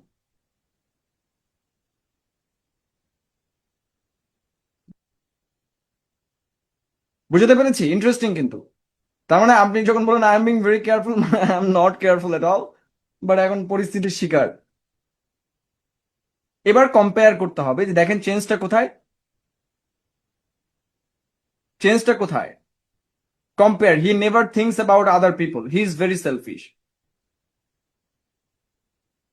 He never thinks about other people, সে কারোর সম্পর্কে ভাবে না। হ্যাঁ, I am being serious, it means that you are not serious at all. এই জন্য আমাদের, আরে বাবা, আমরা বলি না যে I promise, what does it mean? তার মানে আমি সবসময় মিথ্যা কথা বলি, এই জন্য আমাকে প্রমিস করা লাগছে। ভাষাটা মজা আছে তো। তো আপনি যখন বলবেন আই এম বিং সিরিয়াস, তার মানে আপনি সারা জীবন you are not serious at all. তো এখন আপনি সিরিয়াস হচ্ছেন। আর ক্লিয়ার, মানে এর উল্টা দিকে তো আছে, তাই না? এটা এটা বুঝতে হবে। এই জন্য বললাম না, সাহিত্যে পড়তে গেলে একটু চাপ হয়। আমাদের তো প্রত্যেকটা বাক্যই দেখতে হয় যে কি বুঝাইতে চাইছে আসলে। তো নানান ফরম্যাট আছে। তার মানে হি হি ইজ ভেরি সেলফিশ এর মানে হচ্ছে সে সচরাচরই সেলফিশ।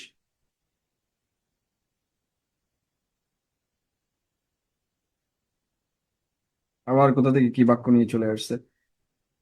হ্যাঁ, I am being very serious to learn English, that's good, and that is a sudden change in your behaviour, it doesn't, it means that আপনি আগে সিরিয়াস ছিলেন না। উই আর বিং সমাজসেবক, right? I don't like to take risk.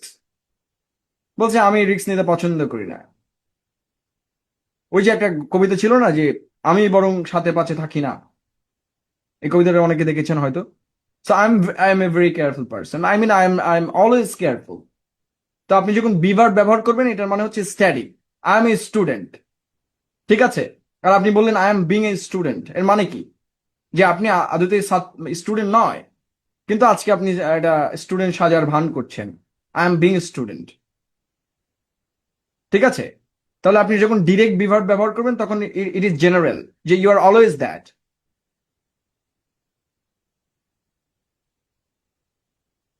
I am being human, right? তার মানে আমি এত সময় অ্যানিমাল ছিলাম। So we use am, is, or being to say how a person is behaving. নাও, একজন মানুষ কিরকম আচরণ করছে এই মুহূর্তে, এটা বুঝাতে। দেখেন, এটাকে বলা হয়েছে it is not possible in other situations. আমি এগুলো কেন বলছি? কারণ আপনি যখন অ্যাডভান্স ইংলিশ পড়বেন, or any other article, or any বুক, আপনি এই ধরনের বাক্য আপনার সামনে আসবে। এখন আসলে আপনি তো সারা জীবনে দেখেন না এই বাক্যই, যে আই এম বিং, ওকে আমরা শুনেছি I am being selfish, but এর গ্রামার থেকে মিনিং। সো এটা ভালো করে খেয়াল করতে হবে। সো এটা কিন্তু অন্য অন্য সিচুয়েশনে ব্যবহার করা যাবে না, অনলি ফর বিহেভিয়ার। যেমন আপনি হঠাৎ অসুস্থ হয়েছেন, তো আপনি বলতে পারবেন না আই এম বিং ইল। ঠিক আছে, আপনি বলতে পারেন আই এম ফিলিং ইল আর আই এম ফিলিং সিক, যেটাই বলতে পারেন, কারণ ফিল ভার্বটাকে আমরা জানি কন্টিনিউয়াস করে যায়।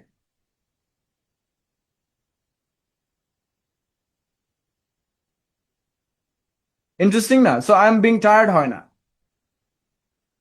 I am tired. শুধুমাত্র বিহেভিয়ারের ক্ষেত্রে এটা ব্যবহার করা যাবে। ওকে। এবং প্রেজেন্ট সিম্পল টেন্সকে আরো অনেক ক্ষেত্রে আমরা ব্যবহার করি, সেটা তো আমরা প্রচুর এর আগেও শুনেছি। নিয়মিত বা অভ্যাসগত কাজ নির্দেশ করতে, অভ্যাসগত মানে যেটা আমাদের হ্যাবিটের সাথে রেলেভেন্ট, অভ্যাসের সাথে হয়ে গেছে, সেগুলো হচ্ছে প্রেজেন্ট সিম্পল টেন্স। এবং আমরা যেটা রেগুলারলি করি তার জন্য কিছু শব্দ রয়েছে। দেখেন, দেখেন নাও শব্দটা থাকলে আমরা কোন টেন্স ব্যবহার করি? Present continuous, right? কিন্তু এখানে আমাদের ভার্বটা রয়েছে কি? আন্ডারস্ট্যান্ড। সো আন্ডারস্ট্যান্ড ভার্বটা কখনোই কন্টিনিউয়াসলি ব্যবহার করা যাবে না, that's it.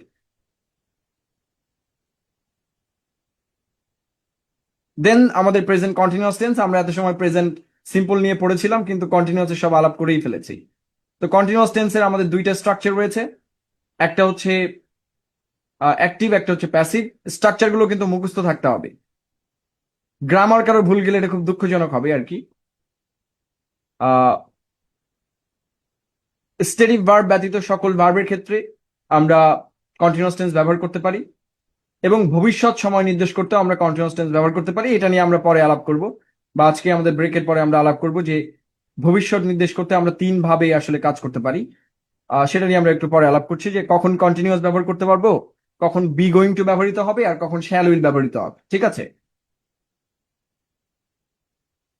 So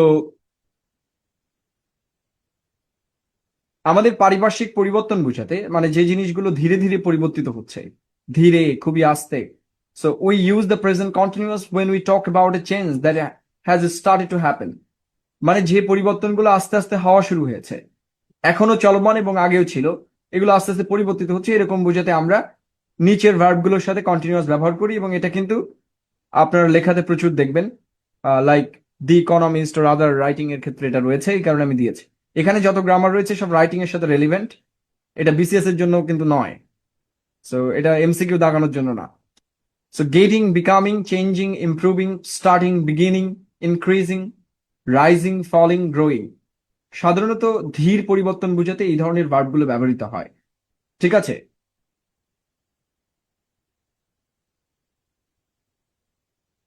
so is your English getting better? আচ্ছা, আপনাদের এখানে একাডেমিকটা নাই এই শিটে? আমি কি তাহলে ভুল শিট বের করলাম? ওকে। না, এটা ফাউন্ডেশনের মনে হচ্ছে।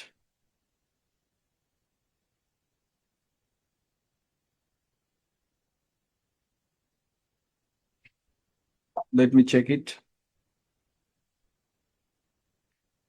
মানে এটা চারটা ভার্সন আছে শিটের, একই জিনিস, পরে অনেকগুলো এডিট করে আমি যোগ করি, প্রত্যেক কোর্সে যোগ করি। তো দেখতেছি আমি কোনটা ওপেন করেছি।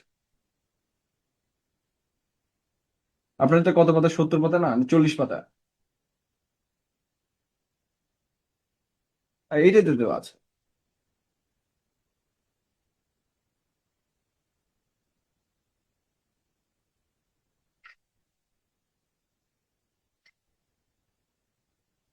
আচ্ছা, এটার একটা বাংলা ভার্সনও আছে, আপনারা বাংলাটাও নিতে পারেন, আমি দিয়ে দিব। ওটাতে আরো সুন্দর করে এক্সপ্লেন করা আছে, মানে গ্রামার পার্টটা আর কি। ওকে, গ্রামার বলতে এই যে টেন্সের ব্যবহারগুলা।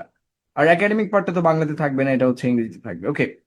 when we use the present simple in academic writing, this is going to be very interesting if you see Bangla literature. বাংলাতে সর্বাধিক ব্যবহৃত টেন্স কোনটা জানেন? বাংলাতে সর্বাধিক ব্যবহৃত টেন্স কোনটা?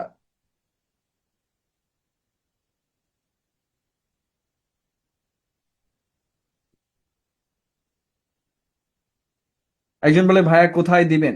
শীটটা আপনার বাড়িতে দিয়ে আসবো, প্লিজ আপনার ঠিকানাটা দিবেন। সো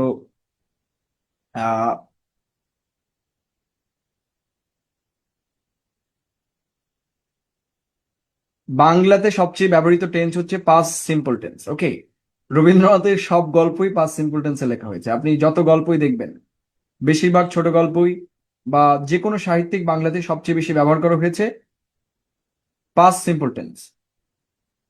ওকে, বাংলাতে মাত্র 2জন সাহিত্যিক আছেন যারা প্রেজেন্ট সিম্পল টেন্সে অতীতকাল লিখতে পারেন। ঠিক আছে, ফাঁসির মঞ্চে এসে দাঁড়ালেন কবি, তো এটার পাস্ট সিম্পল টেন্স। ফাঁসির মঞ্চে এসে দাঁড়ান কবি, দেখেন একটাতে আপনাকে হিট করবে। পাস্ট সিম্পল টেন্সকে যদি প্রেজেন্ট সিম্পল টেন্সে লেখা হয় তাহলে ওটা বেশি ভিজিবল হয়ে ওঠে। সো আধুনিক সাহিত্য সবসময় প্রেজেন্ট সিম্পল টেন্সে লেখা হয়। আখতারুজ্জামান ইলিয়াস কিংবা আহ আর কে আছে, ওনার নাম তো ভুলে গেলাম, সৈয়দ ওয়ালিউল্লাহ, তাদের যদি আপনি লেখা পড়েন বেশিরভাগ লেখাই প্রেজেন্ট সিম্পল টেন্সে লেখা হয়েছে। অর্থাৎ গল্প যেগুলো রয়েছে, ইতিহাস যেগুলো রয়েছে, সবই কিন্তু প্রেজেন্ট সিম্পল টেন্সে লেখা হয়। So that is A interesting fact, এবং এটার that is an interesting fact. এবং ইংরেজিতেও কিন্তু বেশিরভাগ গল্প প্রেজেন্ট সিম্পল টেন্সে লেখা হয় এখন, আগে পাস্ট সিম্পল টেন্সে লেখা হতো। Okay, so present simple is the most common tense in academic writing. আমাদের যে কোনো লেখায় সবচেয়ে বেশি ব্যবহৃত টেন্স কোনটা? ডিফল্ট টেন্স বলা হয়। ডিফল্ট তো বোঝেন, যেটা অলরেডি থাকে। And it is usually considered as the default unless there is a certain reason to choose another tense.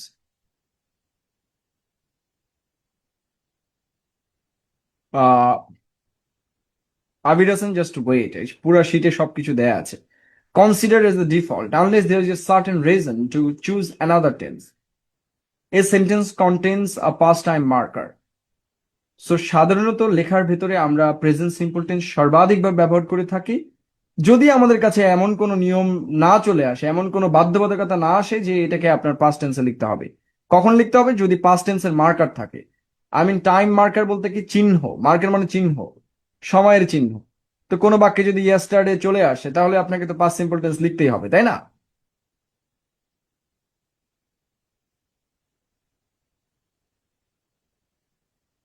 কখন আমরা ব্যবহার করি? Describing facts, generalization and explanations. খুব ভালো করে খেয়াল করবেন, there is a huge difference between facts and generalization. Fact কোনগুলা? যেটাকে ভেরিফাই করা যায়। কোনটা? যেটাকে ভেরিফাই করা যায়। ভেরিফাই মানে কি? যেটার ইনফরমেশন আপনি নিজে চোখে গিয়ে বা কোনো একটা পরীক্ষা যন্ত্রের মধ্য দিয়ে আপনি ভেরিফাই করতে পারেন, দ্যাট আর ফ্যাক্টস। ফ্যাক্টস এবং ইউনিভার্সাল ট্রুথ কিন্তু এক জিনিস নয়। আমরা যদি কোনো জাতিগতভাবে কোনো একটা ভুল জিনিস মেনে নেই সেটা ট্রুথ হয়ে ওঠে। ঠিক আছে, এটা এটা দার্শনিক কথাবার্তা। তো সত্য আসলে কোনো সত্য জিনিস নয়, ফ্যাক্ট মানেই আবার সত্য নয়। ঠিক আছে, আমরা বলি না আমাদের ভুল ইতিহাস পড়ানো হয়েছে, সো যে ক্ষমতায় থাকে তার ইতিহাসটাই ট্রুথ। সো খুবই ইন্টারেস্টিং পৃথিবীর ইতিহাস। Facts that are always true do not need to be located in a specific time, so they are stated in present simple. So যেটা ভেরিফায়েবল সেটা হচ্ছে ফ্যাক্ট, আর সবসময় ট্রুথ কিন্তু ভেরিফায়েবল না, এটাও মনে রাখতে হবে।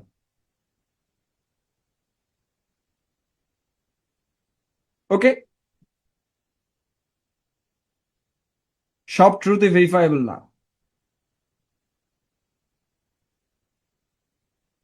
ধরেন আপনার 5জন পাস পার্টির লোক, আপনাদের সামনে একটা ঘটনা ঘটেছে, আপনারা কি সেম ওয়েতে ন্যারেট করবেন?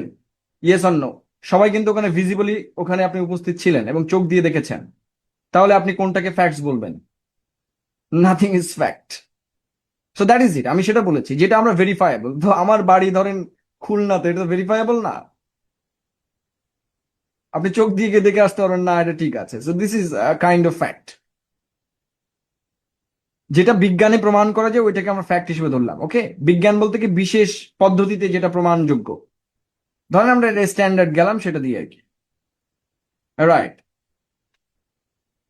যদিও বিজ্ঞানও আবার ওরকম ট্রুথের মধ্যে পড়ে কিনা সেটা আলাদা আলোচনার বিষয়। But the Eiffel tower, universal truth বলে কিছু নাই। ইউনিভার্সাল ট্রুথ হচ্ছে ইউনিভার্সালি আমরা যেটাকে মেনে নিয়েছি। ওকে, আপনি যদি পশ্চিম দিকের নাম পরিবর্তন করে দিয়ে পশ্চিমের নাম পূর্ব করে দেন তাহলে সূর্য কোন দিকে ওঠে? পূর্ব দিক দিয়ে উঠবে, তাই না? So this is a kind of ধরে নেয় and everything. So this is universal truth. হ্যাঁ, যে আমরা ইউনিভার্সালি বিষয়টা অ্যাকসেপ্টেড করেছি, that's it. So light travels faster than sound, এটা সাইন্টিফিক ট্রুথ না? তাহলে মনে রাখতে হবে বিজ্ঞান দ্বারা যত রেজাল্ট বের হবে, বিজ্ঞানের যে কোনো পরীক্ষার রেজাল্ট আপনাকে কি দিয়ে প্রকাশ করতে হবে? কোন্টেন্স দিয়ে। কোন্টেন্স দিয়ে প্রকাশ করতে হবে।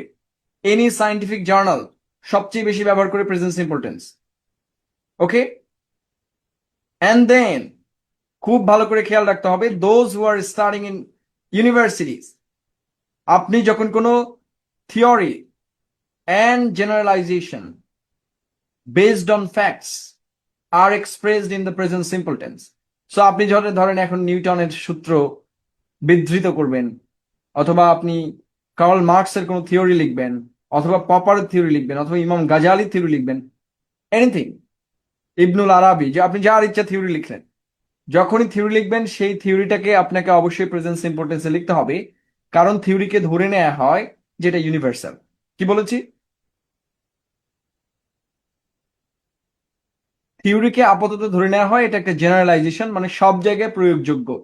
যদিও থিওরিকে কিছুটা শেপিং করানো হয় স্থান ভেদে, বাট থিওরিকে আমরা যখন প্রয়োগ করি আমরা একটা জেনারেল স্টেটমেন্ট হিসেবে বলি, তাই না?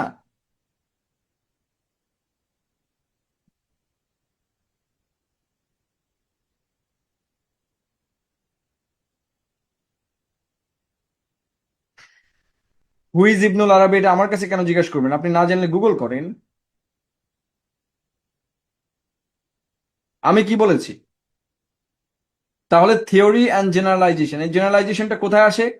ম্যাথমেটিক্সে আসে অ্যান্ড আদার রাইটিং। আমরা যেটাকে বলি সাধারণ সূত্র, এটা এটা জেনারেলাইজেশন।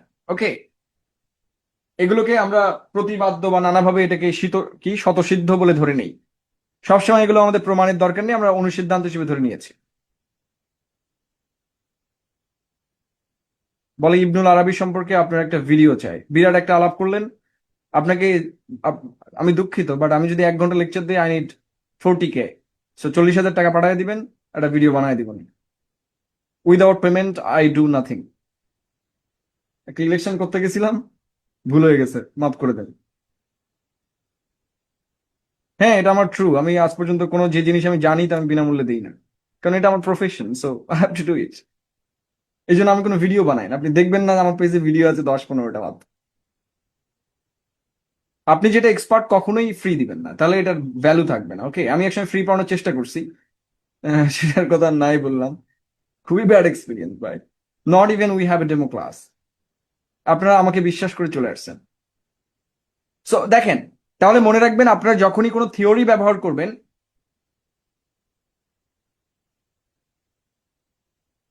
আপনারা যখন কোনো থিওরি ব্যবহার করবেন, যারই হোক না কেন,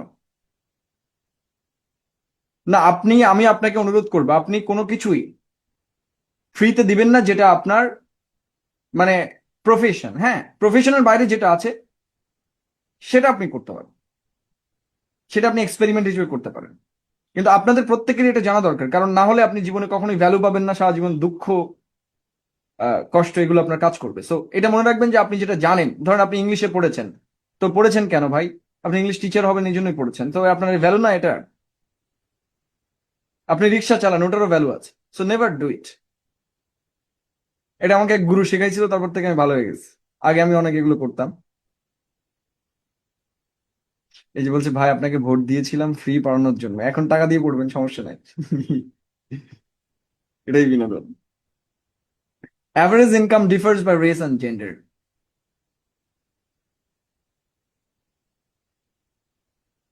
average income differs by race and gender, এটা সত্য। Older people express less concern about the environment than younger people. তার মানে আমরা কি করি? আমরা কি করি? আমরা যখন কোনো জেনারেল স্টেটমেন্ট বা থিওরি দিব, তখন আমাদেরকে মনে রাখতে হবে এটা কাইন্ড অফ ইউনিভার্সালি অ্যাকসেপ্টেড। এখন আমাদের দেশে ধরেন আপনি একটা কিছু বলবেন যে সবাই এরকম, তাই না? আমরা এরকম বলি না? তখন আমাদের দেশের ছোট ছোট বোনরা বা আপুরা বলে সব মেয়ে তো সমান নয়। আমরা আবার বলি না সব ছেলে তো সমান নয়। কিছু একটা হইলেই সব মানুষ তো আর এক না, তাই না? তো আমি এগুলো দেখি আর আই আই লিটারালি লাফ, কারণ এইটা বললে কিন্তু সোশ্যাল সায়েন্স ইমিডিয়েটলি ডেড হয়ে যায়। কারণ সোশ্যাল সায়েন্সের থিওরি, ইকোনমিক্সের থিওরি, এটা তো ইউনিভার্সালি অ্যাপ্লায়েবল করা হয়, তাই না? সবার জন্য আমরা বলি যে সমস্ত ক্যাপিটালিস্ট, সমস্ত গরিব আর কি, বৈষম্য যারা কি আছে, শ্রমজীবী মানুষ, এরকম। মানে আমরা যখন মিন করি তখন সবাইকে একসাথে মিন করি।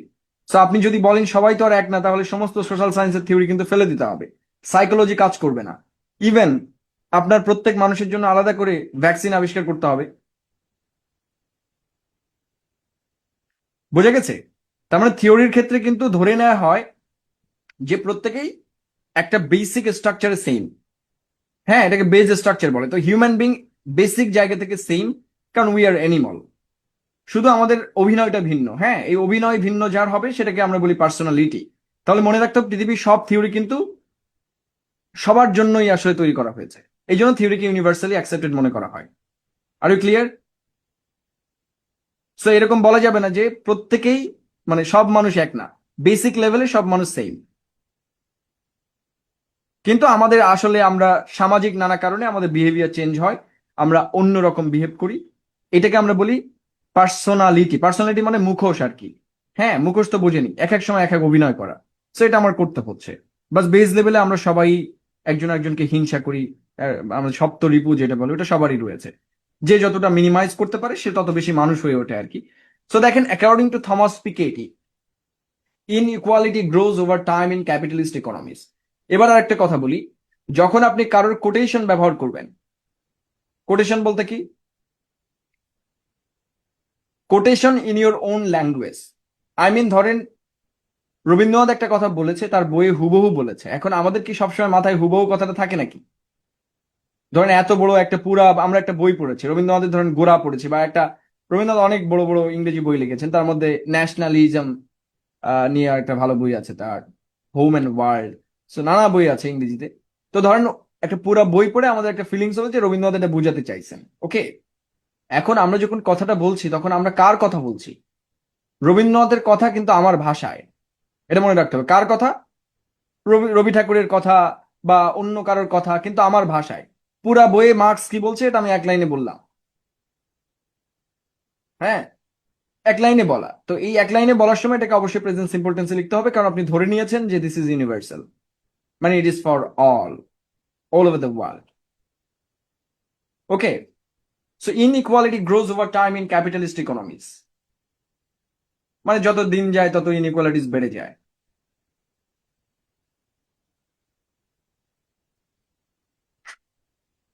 এবার দেখেন, this is for the department of English, আর যারা রিসার্চ পেপারে কাজ করেন, for them. Describing the content of a text. And what is the text?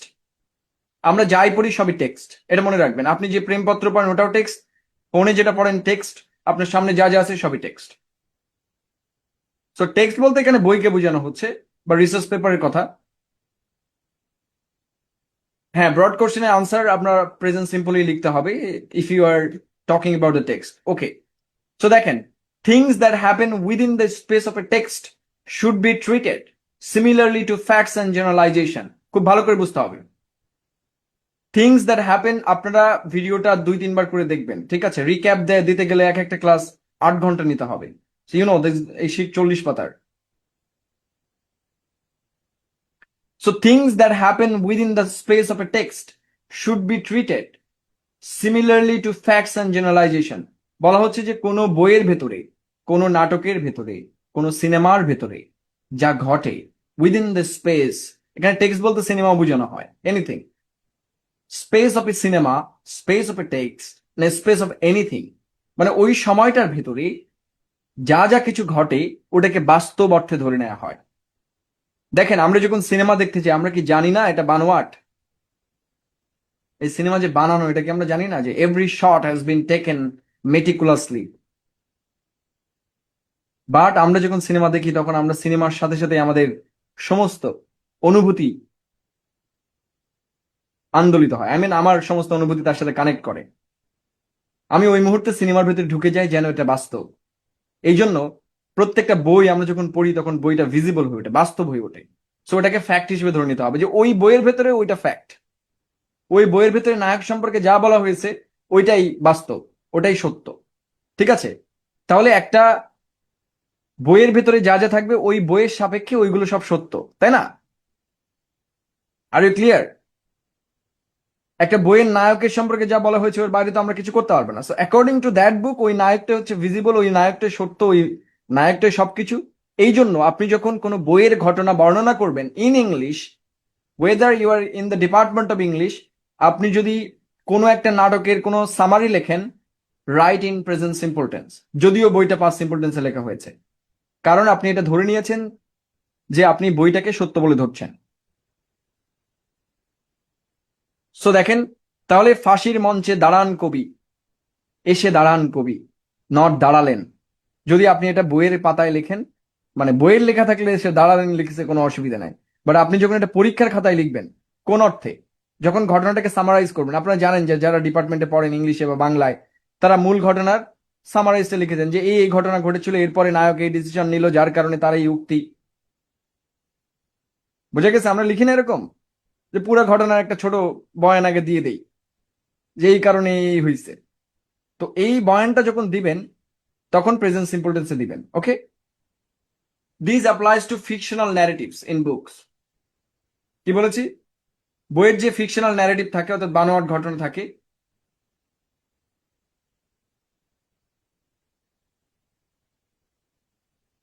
কবিতা আবার কোত্থেকে এলো? কবিতা আমরা যখন বর্ণনা করি তখন কি আমরা কবিতার লাইন ব্যবহার করি না? ওটা তখন কোট আকারে ব্যবহার করতে হবে। বাট কবিতার বর্ণনার ক্ষেত্রে আপনি তো সেম প্রেজেন্ট সিম্পল টেন্সই ব্যবহার করবেন।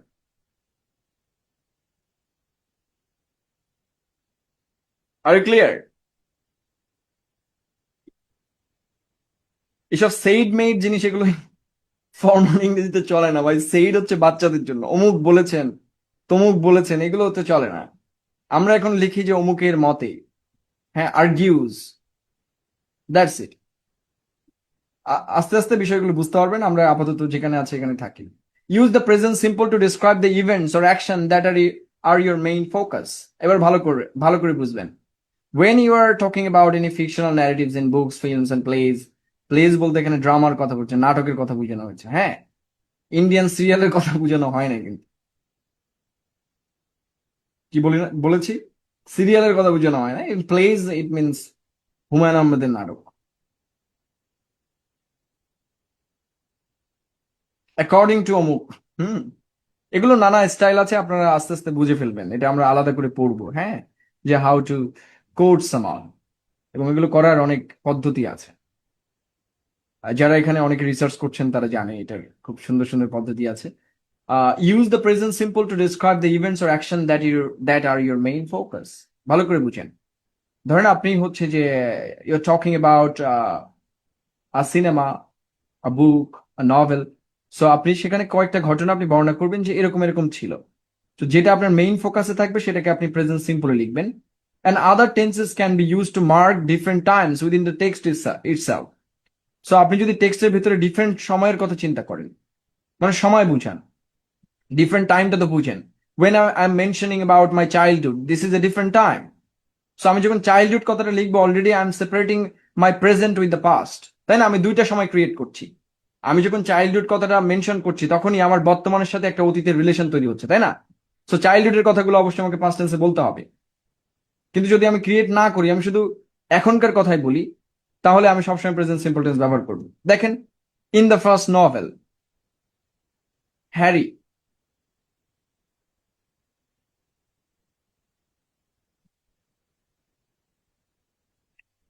Harry learns he is a wizard. ভাই, আইএলস এক্সামটা কি ভাই? আইএলস রাইটিং টাস্ক 2 বুঝলাম। আইএলস এ কয় ধরনের এক্সাম আছে বলেন? দুই ধরনের, একটা হচ্ছে জেনারেল ট্রেনিং, আর একটা কি, একাডেমিক। তো এই শীটের উপরে কি লেখা আছে? সো একাডেমিক রাইটিং মানে আইএলস জিআরই সব রাইটিং সেম বাবা। এটা তো আলাদা করে আইএলস বলে কিছু নাই, এটা part of English, academic English. এখানে আমরা যা আলোচনা করছি সবই একাডেমিক। একাডেমিক মানে যেটা পড়ালেখার জগতে ব্যবহৃত হয়। ওকে, সো আইএলস এর জন্য একাডেমিক ইংলিশ আলাদা এন্ড জেনারেল ট্রেনিং আলাদা। সো একাডেমিক যারা আমরা পড়ালেখা করার জন্য বিদেশ যাই, তারাই আসলে একাডেমিকটা পরীক্ষা দিই। So this is all about academic. হ্যাঁ, আপনি বিসিএস দিলেও সেম, আপনি আইএলস দিলেও সেম। এটা আর আলাদা করে নিশ্চিত এখন বোঝানো লাগবে না। সো আমরা আলোচনা করবো এটা পরে। Harry learns he is a wizard. and travels to Hogwarts for the first time. প্রথম আমরা একটা বই নিয়ে কথা বলছি, ঠিক আছে? হ্যারি পটারের প্রথম যে ফার্স্ট নভেল আছে সেটাতে হ্যারি জানতে পারে, তো আপনি লার্ন লিখতেন, তাই না? কিন্তু আপনি এটাতে ফোকাস করছেন যে ওকে আমরা ঘটনাটাকে বর্ণনা করব। Harry learns he is a wizard and travels to Hogwarts for the first time, finally escaping the constraints of the family that raised him. So ফ্যামিলির বাইরে চলে গেছে। কোন ফ্যামিলি? দ্যাট রেইজড হিম। এখানে কিন্তু আমরা পাস্ট টেন্স ব্যবহার করেছি, পাস্ট সিম্পল টেন্স, কারণ যে ফ্যামিলি তাকে বড় করেছিল। সো সেপারেশন হচ্ছে না একটা? এসকেপ মানে কি? পালিয়ে যাওয়া। কোন ফ্যামিলি থেকে পালিয়ে গেছে? যে ফ্যামিলি তাকে বড় করেছে। রেইজ মানে কি? প্রতিপালন করা। সো আপনি যদি কোনো কিছুর ব্যাকগ্রাউন্ড হিস্ট্রি বলতে চান, ধরেন আপনি আপনার বর্তমান নিয়ে কথা বলছেন। কি বলেছি? আপনি বর্তমান নিয়ে কথা বলছেন।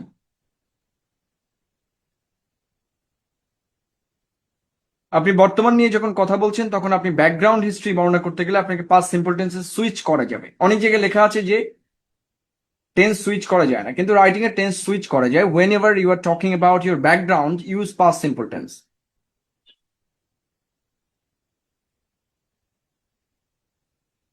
আসমা আক্তার রুমা, এটা কি গুগল করা যায় না? কনস্টেন্স মানে কি? আমার কাছে জিজ্ঞাসা কেন করতে হবে?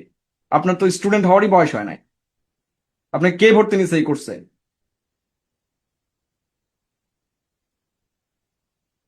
Your asking your teacher about the meaning of a word. I mean how come? এটা বাংলাদেশ, মানে এখন 2025 সাল ভাই। কনস্টেন্স মানে বাধা, আমি বলেই ফেলেছি অলরেডি। পরিবারের শিকল আর কি। যাই হোক, ক্লিক দিলে এখন মিনিং চলে আসে। এই যে দেখেন, এখানে ক্লিক দিলেও আসে মনে হয়। এই যে দেখেন, ডিফাইন।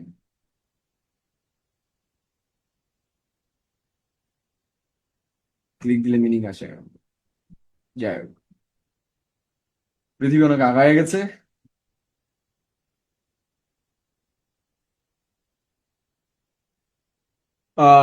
ওকে,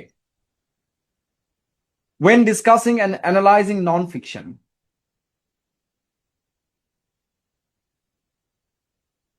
যখন আমরা নন ফিকশন নিয়ে কথা বলবো, ওই যে দেখেন মিনিং চলে আসছে কর্নারে। when discussing and analyzing non-fiction, আমরা যখন নন ফিকশন বা যে কোনো ধরনের রচনাকে অ্যানালাইজ করব, আই মিন ধরেন কারো research paper and other things. Non fiction বুঝেন তো নাকি?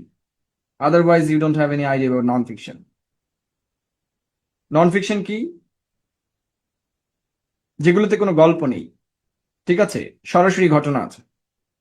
Similarly use the present simple to describe what the author does within the page of the text. ভালো করে বুঝবেন, কোন নন ফিকশনের ভেতরে লেখক কি বলেছেন, ঠিক আছে? ডাজ মানে কি বলেছেন? Within the pages of the text, হুবহু কি বলেছেন বা কি বলতে চেয়েছেন, কোন একটা টেক্সটের ভেতরে কি বলেছেন, এইটা অ্যানালাইজ করার জন্য ইউজ প্রেজেন্ট সিম্পল টেন্স। আমরা বারবার বলি যে সেইট। আমরা সেইট কেন বলবো ভাই? পৃথিবীতে কোনো লেখকের মৃত্যু হয় না, দে আর ইউনিভার্সাল। সো রবীন্দ্রনাথ বলেছেন না, রবীন্দ্রনাথ বলেছে। বলেছেন বললে কি হয়? Rabindranath is dead bro, in the context. Rabindranath বলেন, এরকম লিখবেন। হ্যাঁ, বলেছিলেন না। হ্যাঁ, বলেছিলেন মানে he is dead and his text is dead. তার লেখা কিন্তু মৃত্যু ঘটেছে। সো কোন লেখক তার বইয়ের ভেতরে কি করেন? জানতে পারা ভাই, লার্ন মানে জানতে পারা, নো আর কি।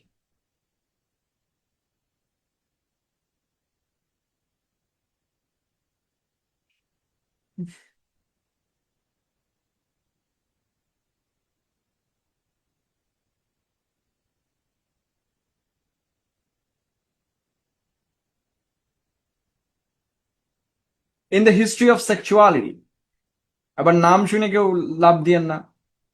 ঠিক আছে, এটা একটা অন্য বই। So in the history of sexuality, ফুকুর একটা বিখ্যাত বই। মানে বায়োপলিটিক্স কিভাবে কাজ করে, হ্যাঁ, মানে আমাদের জীবন কিভাবে রাজনীতি হয়ে ওঠে, আমাদের জীবনের রাজনীতি আর কি। আমাদের জীবনকে কিভাবে আহ, রাষ্ট্র রাজনীতি ভেতরে ব্যবহার করে। সো আপনার যে কোনো সময় ফাঁসি দিয়ে দিতে পারে, তার মানে আপনার জীবন কিন্তু রাষ্ট্রের হাতে বন্দি আর কি। সো লাইক দ্যাট আর কি। In the history of sexuality একটা বই আর কি। Foucault, this is Michel Foucault, asserts that sexual identity is a modern invention. Okay, আমি একদম হুবহু এক্সাম্পল দিয়েছি যেহেতু আমরা এটা ব্যবহার করি। তো তার মানে আমরা কোনো লেখকের কোট করতে গেলে আমরা যেটা করব, প্রেজেন্ট সিম্পল টেন্স ব্যবহার করব। একদম কোনো বইয়ের নাম যদি আমরা মেনশন করি, ঠিক আছে? And Paglia critics Foucault's theory.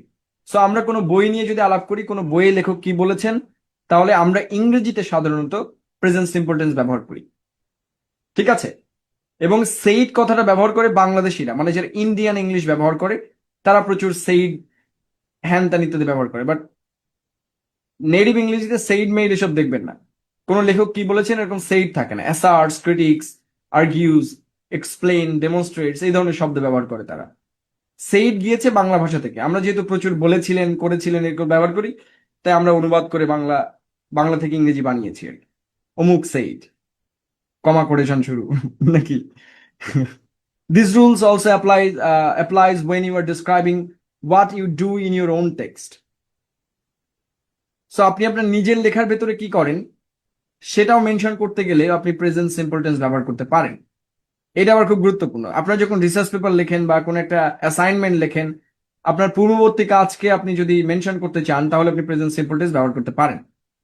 When summarizing the research in your abstract, describing your objectives, ভালো করে দেখেন, summarizing the research in your abstract, describing your objectives, or giving an overview of the dissertation structure in your introduction, the present simple tense is the best of choice in tense. So সাধারণত আমরা যদি objective লিখি, abstract লিখি, অথবা ডিজার্টেশনের structure লিখি, যারা research করবেন আর কি, সেক্ষেত্রে আমরা সবচেয়ে বেশি প্রেজেন্ট সিম্পল টেন্স ব্যবহার করতে পারি। করতেই হবে এরকম লেখা নেই কিন্তু, is the best choice. Okay, so এটা আমাদের ব্রেক। আর আপনাদের তো ব্রেকের জন্য দেখে জীবন বেরিয়ে যাচ্ছে। যখন একটা জিনিস পড়ানো হয় সেটার একটা মানে টাইম আছে যে এইটা শেষ করে দেন আমরা এটা যেতে পারি। হুট করে মাঝখান থেকে বন্ধ করা যায় না। মানে কি আর বলবো, বাচ্চা কাচ্চা পড়াইতে যে ইদানিং বকাঝকা করতে পারি না। ইলেকশনের আগে হলে খবর ছিল আপনার। Okay, it's a break and will come back after the break. Class চলবে, মানে কখন শেষ হবে এটার কোনো ঠিক নাই কিন্তু, হ্যাঁ।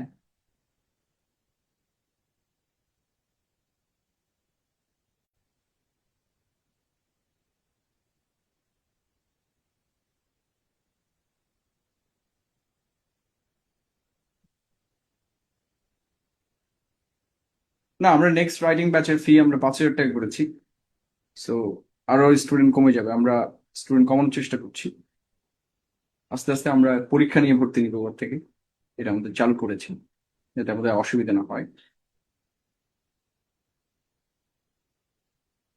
I am explaining everything, but আমার যেটা কথা হচ্ছে যে basic vocabulary you need to know them, এবং আপনারা মার্ক করবেন এটা, ওকে? আর যেসব জিনিস গুগলে পাওয়া যায়, এটা আমার কাছে, আমি যখন মেনশন করছি it is Karl Marx, and if you ask me who is Karl Marx, so that is a different question, I think. Okay, so let me be myself and let's go, আমরা শিখি।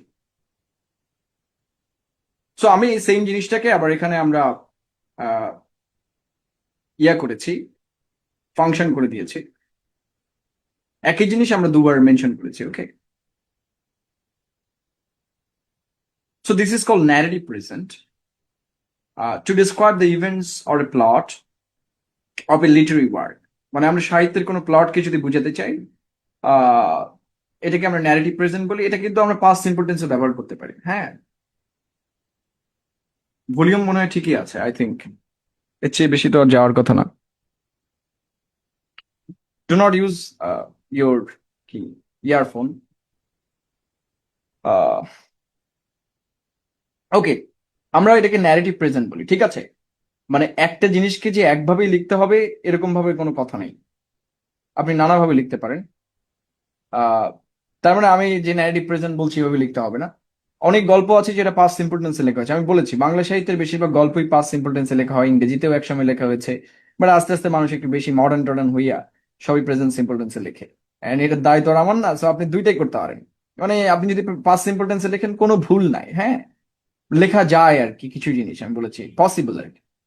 So two describe the events of or plot of A literary work, সাহিত্য কর্ম যেটা আমরা বলি, this users has the name narrative present. এটাকে narrative present বলে, যেমন in Masuji's Ibuse Black Rain, আর কোন একটা বইয়ের কথা বলছেন, in Tagore's Home and World, Ghare Baire, a child reaches for a pomegranate in his mother's garden, and a moment later he is dead by the blast of an atomic bomb. So দেখেন এখানে research দেওয়া হয়েছে। আমরা যদি কোনো গল্পকে শর্টে বর্ণনা করতে চাই, অথবা টু ডিসক্রাইব দ্য ইভেন্ট, অথবা গল্পের কোনো অংশকে বর্ণনা করতে চাই, আমরা ইংরেজিতে চেষ্টা করবো প্রেজেন্ট সিম্পল টেন্সে লেখার। লিখলে এটা স্মার্টনেস আর কি, স্মার্টনেস তো বুঝেন আর কি, দিস ইজ মডার্ন সিস্টেম আর কি। আপনি যদি হি ওয়াজ ডেড লেখেন, রিজড লেখেন, কোনো অসুবিধা নেই, কারণ ওই গল্পে আপনি মনে করেছেন যে গল্পটা বর্তমান নয়, গল্পটা গল্পই। সো আমরা যখন কোনো গল্পকে প্রেজেন্ট সিম্পল টেন্সে লিখি, আমরা কি করতে চাই, আমরা কি বুঝাতে চাই,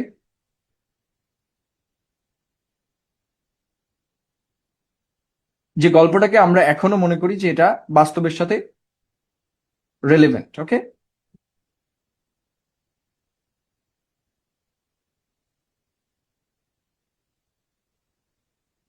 present events and situations in IELTS and job writing. Many ages will use the present simple because a lot of the issues in IELTS writing task 2 are current world issues. So IELTS এ বেশিরভাগ লেখাই বর্তমান যদি কোনো সমস্যা, problem and solution বলে এক ধরনের এজে আছে, আপনারা যারা পড়েছেন তারা জানেন। সো সেখানে বর্তমান কিছু ইস্যু দেওয়া হয়, যে ধরেন ট্রাফিক জ্যাম আছে আপনার দেশে, how would you solve them, so what are the real problems between for them, so আসল সমস্যা কোনগুলো, এটাকে আইডেন্টিফাই করে কিভাবে সলভ করবেন, এটাকে প্রবলেম সলিউশন এজে বলে। তো এই ধরনের এজে প্রচুর পড়ে পরীক্ষাতে। সাধারণত এই এজেগুলোর ক্ষেত্রে আমরা আনসারিং করার সময় প্রেজেন্ট সিম্পল টেন্স ব্যবহার করি। আপনারা জাস্ট এক্সাম্পল গুলো চোখ দিয়ে বুলাবেন, তাতে যেটা হবে যে ভবিষ্যতে আপনারা যখন লিখবেন তখন ওটাতে এফেক্ট করবে, যে ওকে আমি তো বাক্যটা এরকম দেখেছিলাম, তাহলে লেখার সময় বোধহয় এরকম লিখতে হবে। ঠিক আছে, মানে যারা বেটার লার্নার তারা অন্যদের এক্সাম্পল থেকে আসলে শেখে। আমি অলরেডি বলেছি যে গ্রামার কিন্তু এলিমেন্টারি লেভেল পর্যন্ত কাজ করবে। সো যতই আপনি উপরের দিকে উঠবেন তত আর গ্রামারটা লাগবে না। ওকে, আপনার কেউ ড্রাইভিং শিখেছেন কিনা জানি না, কার ড্রাইভিং আর বাইক ড্রাইভিং, ফার্স্টের দিকে দেখবেন যে অনেক রুল টুল থাকে, তাই না? যে আপনি কোনোভাবেই দুইয়ের উপর গিয়ার তুলতে পারবেন না, আহ সরি এটাকে কি বলে, রাইট। সো 2 3 4 এরকম থাকে না, আপনাকে দেখবেন যে দুইয়ের মধ্যেই রাখবে, নানা রেস্টুরেন্ট দিবে, কিন্তু যখন আপনি প্রো ড্রাইভার হয়ে যাবেন আপনার দেখবেন সব মুখস্থ, মানে আপনার ভাবাই লাগবে না যে আপনাকে কোথায় ক্লিক মারতে হবে, তাই না? ব্রেন অটোই কাজ করবে। সো রাইটিংটা একদম সেম জার্নি। প্রথমের দিকে আপনার মনে হবে ওরে কঠিন, এই সেই হ্যান ত্যান, তো যখন চালানো শিখে যাবেন দেখবেন যে অটো চলে আসছে। ঠিক আছে, হ্যাঁ অনেকেই আছে যারা ধরুন এখন ক্লাস ধরতে হবে, মেরে দিছে ব্রেক, এটা করছে অনেকে। আমি যেমন একদিন ক্লাস চেপে ধরে ব্রেক মেরে দিছি, বালির উপরে উঠে গেছি। কারণ ক্লাস চাপলে তো আপনি জানেন যে ব্রেক কাজ করবে না, যদি ডিস্ক না হয় আর কি,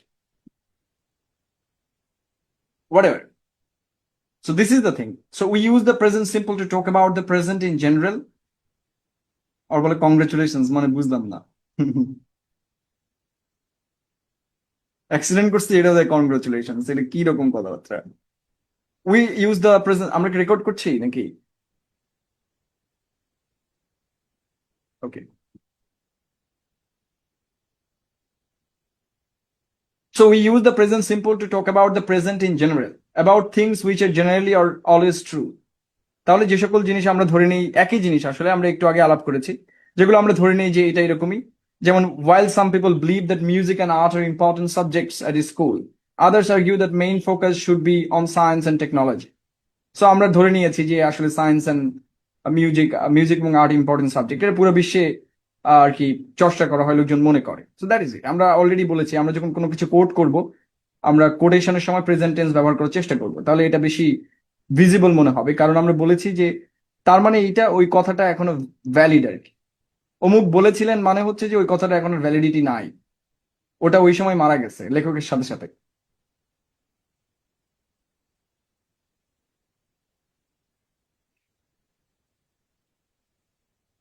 দেন আসে প্রেজেন্ট প্রগ্রেসিভ, এটা নিয়ে তো আলাপ করলামই। So there is a thing, always do and always doing. In normal sense আমরা অলওয়েজ ভার্বটার সাথে কি ব্যবহার করি?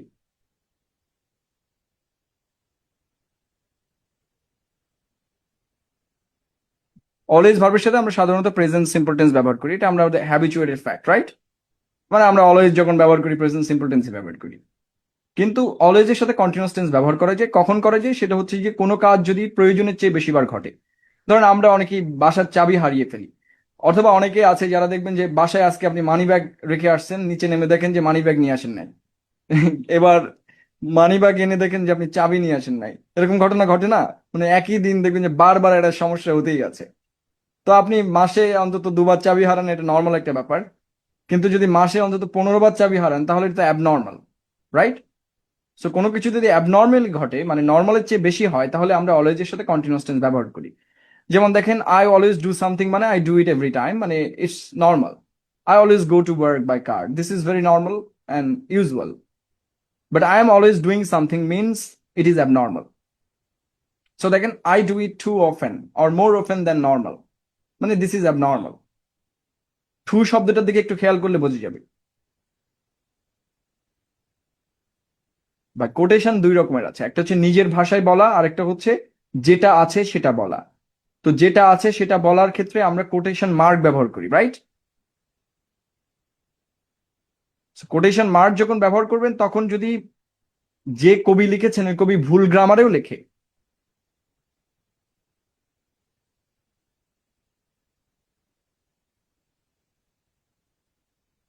যে কবি লিখেছেন সেই কবি যদি ভুল গ্রামারেও লেখেন, তাহলে সেটা ওভাবেই লিখতে হবে, রাইট? কোটেশন মার্ক ইউজ করলে একদম এক্সাক্ট স্পিচটা লিখতে হবে। আপনি যদি একটা কমাও ভুল করেন, যেটা ওই কবি লিখেছেন অথচ আপনি লেখেন নাই, তাহলে ওটার জন্য আপনার 1 নম্বর কেটে নেওয়া হবে, কারণ আপনি একটা মিস কোট করেছেন। তো এটা নিয়ে আমরা আলাপ করবো। আমাদের কিন্তু আজকে আমরা গ্রামার নিয়ে আলাপ করছি, এখন রাইটিং এ ঢুকিই নেই আমরা। যখন আস্তে আস্তে যাবো তখন দেখবেন যে কত কিছু আসতেছে, এবং যা যা প্রশ্ন আছে আশা করি আমরা উত্তর দিতে পারবো। সো হাইপার হওয়া যাবে না। For example, I have lost my keys again, আমি আবারও চাবি হারিয়ে ফেলেছি। I am always losing them, তার মানে কি? It is more than normal. তার মানে এই মাসে আমি অন্তত আরো 8 বার চাবি হারিয়ে ফেলেছি। দেখেন, আহ, আমরা বলি না যে তুমি এত ঘ্যান ঘ্যান করো না, হুম, এই কথা আমরা বলি কিনা? সে সবসময় ঘ্যান ঘ্যান করতেই থাকে, এরকম কথা আমরা বাংলাতে বলি। তার মানে ইট is more than normal.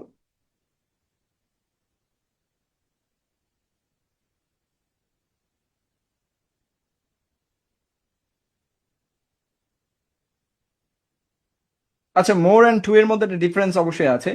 Two মানে হচ্ছে যতটুকু দরকার তার চেয়ে বেশি। মোরও একই অর্থ দেয় কাছাকাছি। সো ধরেন, it is much what. What, what বোঝেন তো? হট।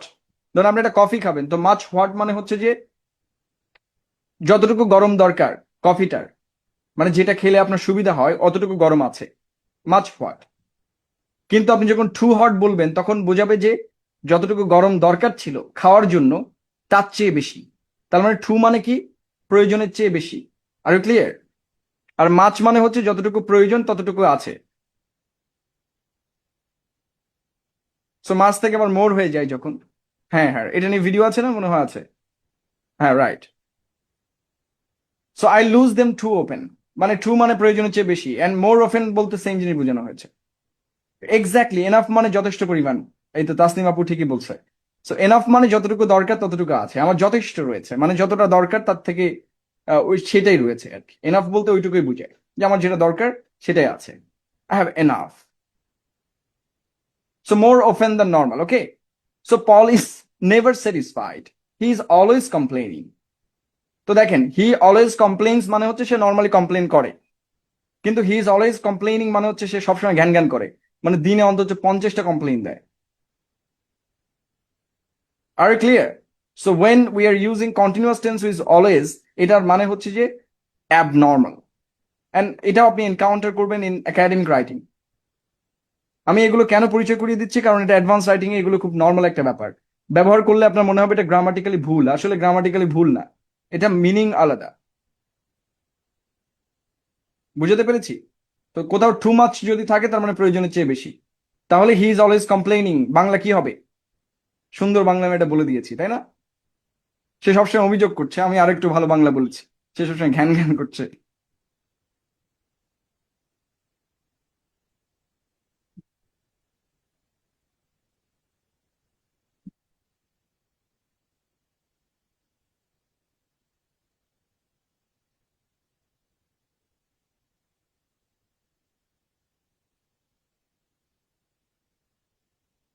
ছুটিতে যারা বাড়িতে যান, বাড়িতে যাওয়ার পরে দেখবেন যে সারাদিন ফোন নিয়ে বসে থাকেন, তাই না? তখন আপনার আম্মা কি বলে?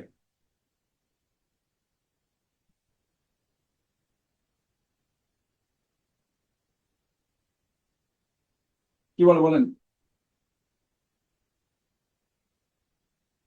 ফোনটা চোখের মধ্যে ঢুকে যাক নাকি, এরকম শুনেছেন কেউ? হ্যাঁ, রাইট রাইট, ফোনের ভেতর ঢুকে যা। হ্যাঁ, তো আমরা যদি ফোনের দিকে নর্মালি তাকায় থাকি দিনে কয়েকবার একটু তাকাই, তাহলে আমরা look at the phone, right? But প্রয়োজনের চেয়ে বেশি আপনার আম্মা বলছে your looking sorry, you are always looking at your phone. সারাদিন ফোনের দিকে তাকায়, রাইট? সারাদিন ফোনের দিকে তাকায় থাকোস। মানে জাস্ট ইমাজিন দ্য ল্যাঙ্গুয়েজ, যেহেতু আমাদের ইংরেজিতে তো আর তুই তুই নাই, আগে ছিল এখন নাই আর কি, মানে নর্মালি ইউ আছে, রাইট? সো সারাদিন মোবাইলের দিকে তাকায় থাক, আমরা বলি না? So you are always looking at your phone, that is the thing. মানে আপনি অর্থটা বুঝছেন তো, মানে আমরা কোন অর্থে ব্যবহার করছি যে সারাদিন তাকায় থাকা? This is more than usual, it is abnormal, it's not normal. Don't you have anything else to do? তোর কি আর কোনো কাজ নাই? সারাদিন ফোন টিপোস, ফোনের দিকে তাকায় থাকোস। সো জাস্ট আমি বাংলাতে বুঝালাম আর কি, যে আমরা যে কনটেক্সটে আসলে কথাটা বলছি। তাহলে বোঝাতে পেরেছি যে what is the difference between always do and always doing?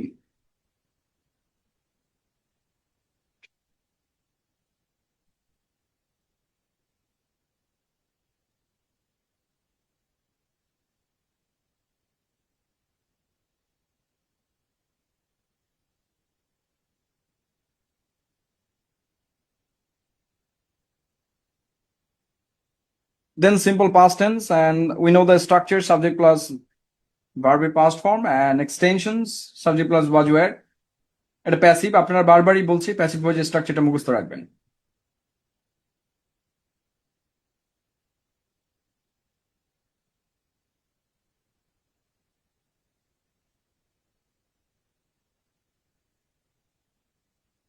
And past progressive, এখানে একটু খেয়াল রাখবেন। আচ্ছা, এটা আমরা আগামী দিন আলাপ করবো। Already we are 11। সো কারো কোনো কোশ্চেন আছে কিনা এই পর্যন্ত? আমি এটা আজকে শেষ করে দিতাম, কিন্তু আপনারা দেখি যে ধৈর্যহীন প্রাণী। আমার 5 ঘন্টা ক্লাস করানোর রেকর্ড আছে, কিন্তু আপনাদের একটু মানে হেল্পফুল হইতে হবে। সব ব্যাচে তো আর ভালো স্টুডেন্ট পাওয়া যায় না, dedicated. So whatever, is there any question? মানে এত সময় যা পড়িয়েছে।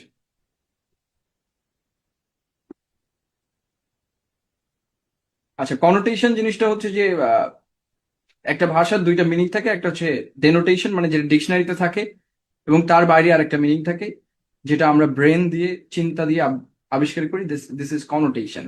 সো একটা শব্দের ভেতরে পেছনে তো অনেক কথা থাকে, তাই না? আমি প্রথম দিনে বলেছিলাম যে আমরা যদি ভাষার কথা চিন্তা করি, ভাষা দিয়ে আমরা যা বলি ভাষার বাইরে তার চেয়ে বেশি কিছু থাকে। তো সবচেয়ে ভালো বন্ধু কারা? যারা ভাষার বাইরে কথাটা বুঝতে পারে। সবচেয়ে ভালো পাঠক যারা, যারা বইয়ের বাইরে আসলে কি বলতে চেয়েছে লেখক এটা বুঝতে পারে, তাই না?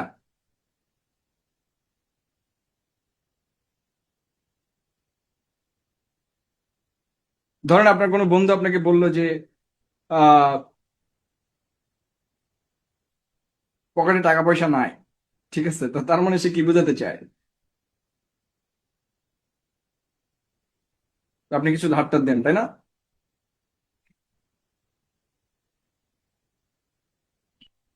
So that is the thing, মানে আউটসাইড থিং। সো কনোটেশন মানে হচ্ছে যে ডিকশনারির অর্থের বাইরে যে যে অর্থটা থাকে। এবং এটা মনে রাখবেন যে পুরো পৃথিবীর বই ডিকশনারি দিয়ে মাত্র 1% পড়ে যায়। কারণ ডিকশনারিতে সব অর্থ থাকে না, বরং বাক্যের অর্থ তার কনটেক্সটের উপর ডিপেন্ড করে টোটালি। সো আপনি একটা কবিতা কখনোই ডিকশনারি অর্থ দিয়ে পড়তে পারবেন না। Different kind of skill, bro.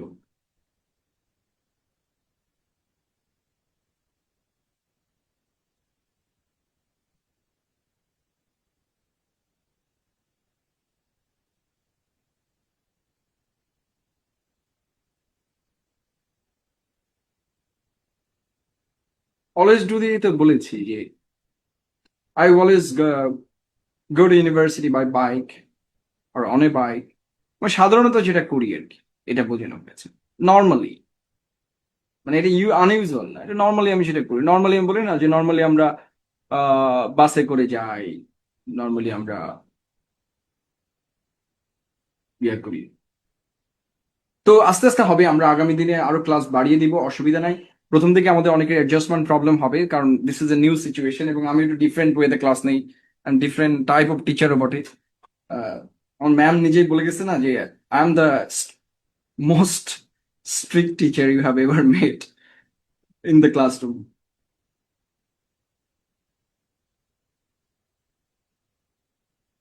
এফিমিজমের Bangla হচ্ছে সুভাষণ। হ্যাঁ, সুভাষণ মানে যে জিনিস কঠিন করে বলা যেত সেটাকে আমরা একটু ভদ্র ভাষায় বলা।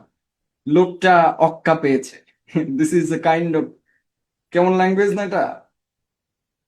কিন্তু আমরা বললাম সে শেষ নিঃশ্বাস ত্যাগ করেছে। তো যেটা একটু কঠিন শব্দ, মানে শুনতে একটু খারাপ লাগে, ওটা বাদ দিয়ে যদি আপনি একটু সুভাষণ ব্যবহার করেন, আমাদের ভাষাটাই হচ্ছে এক ধরনের সুভাষণ।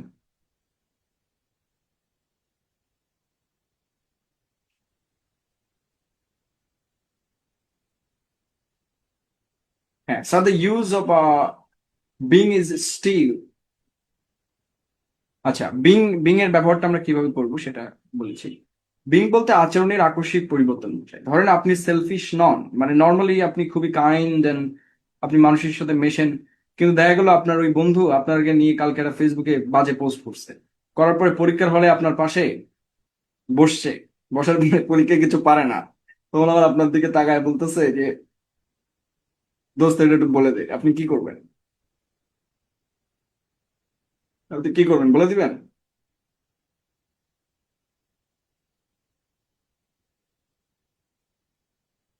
উত্তর বলে দিবেন তাকে? তখন বলবে তুই তো এমন ছিলি না।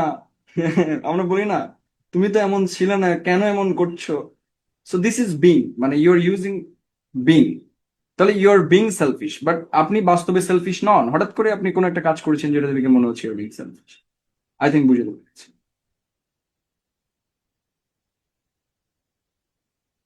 হ্যাঁ হ্যাঁ, আপনি যে কোনো লেকচার থেকে প্রশ্ন করেন, মানে আগামী দিনের লেকচার না হলে হচ্ছে।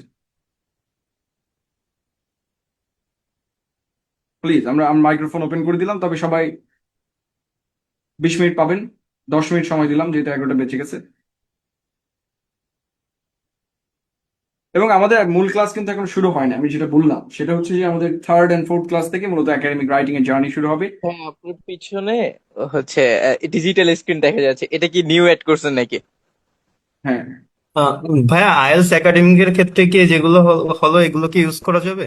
আমরা অবশ্যই অবশ্যই। স্যার আর আমাদের কি আমাদের প্যাসিভ স্লোলি নিয়ে 5টা নেক্সট ক্লাস আছে। ক্লাসে একটা ব্রড ডিসকাশন থাকবে কোন বিষয়ে? স্যার প্যাসিভের উপরে? প্যাসিভের নিয়ে আমাদের তো আর কোনো আলাপ হবে না। I mean this is grammar, আমরা গ্রামার নিয়ে টাচ করে করে যাচ্ছি যে এগুলো আমাদের কাজে লাগবে আর কি। আই মিন যেহেতু আমরা ভাই, গ্রামার আছে ভেতরে। অ্যাক্সিওম ব্যাপারটা কি? ওই যে আপনি ফ্যাক্টস এন্ড জেনারেলাইজেশনের বিষয়গুলো যখন বললেন,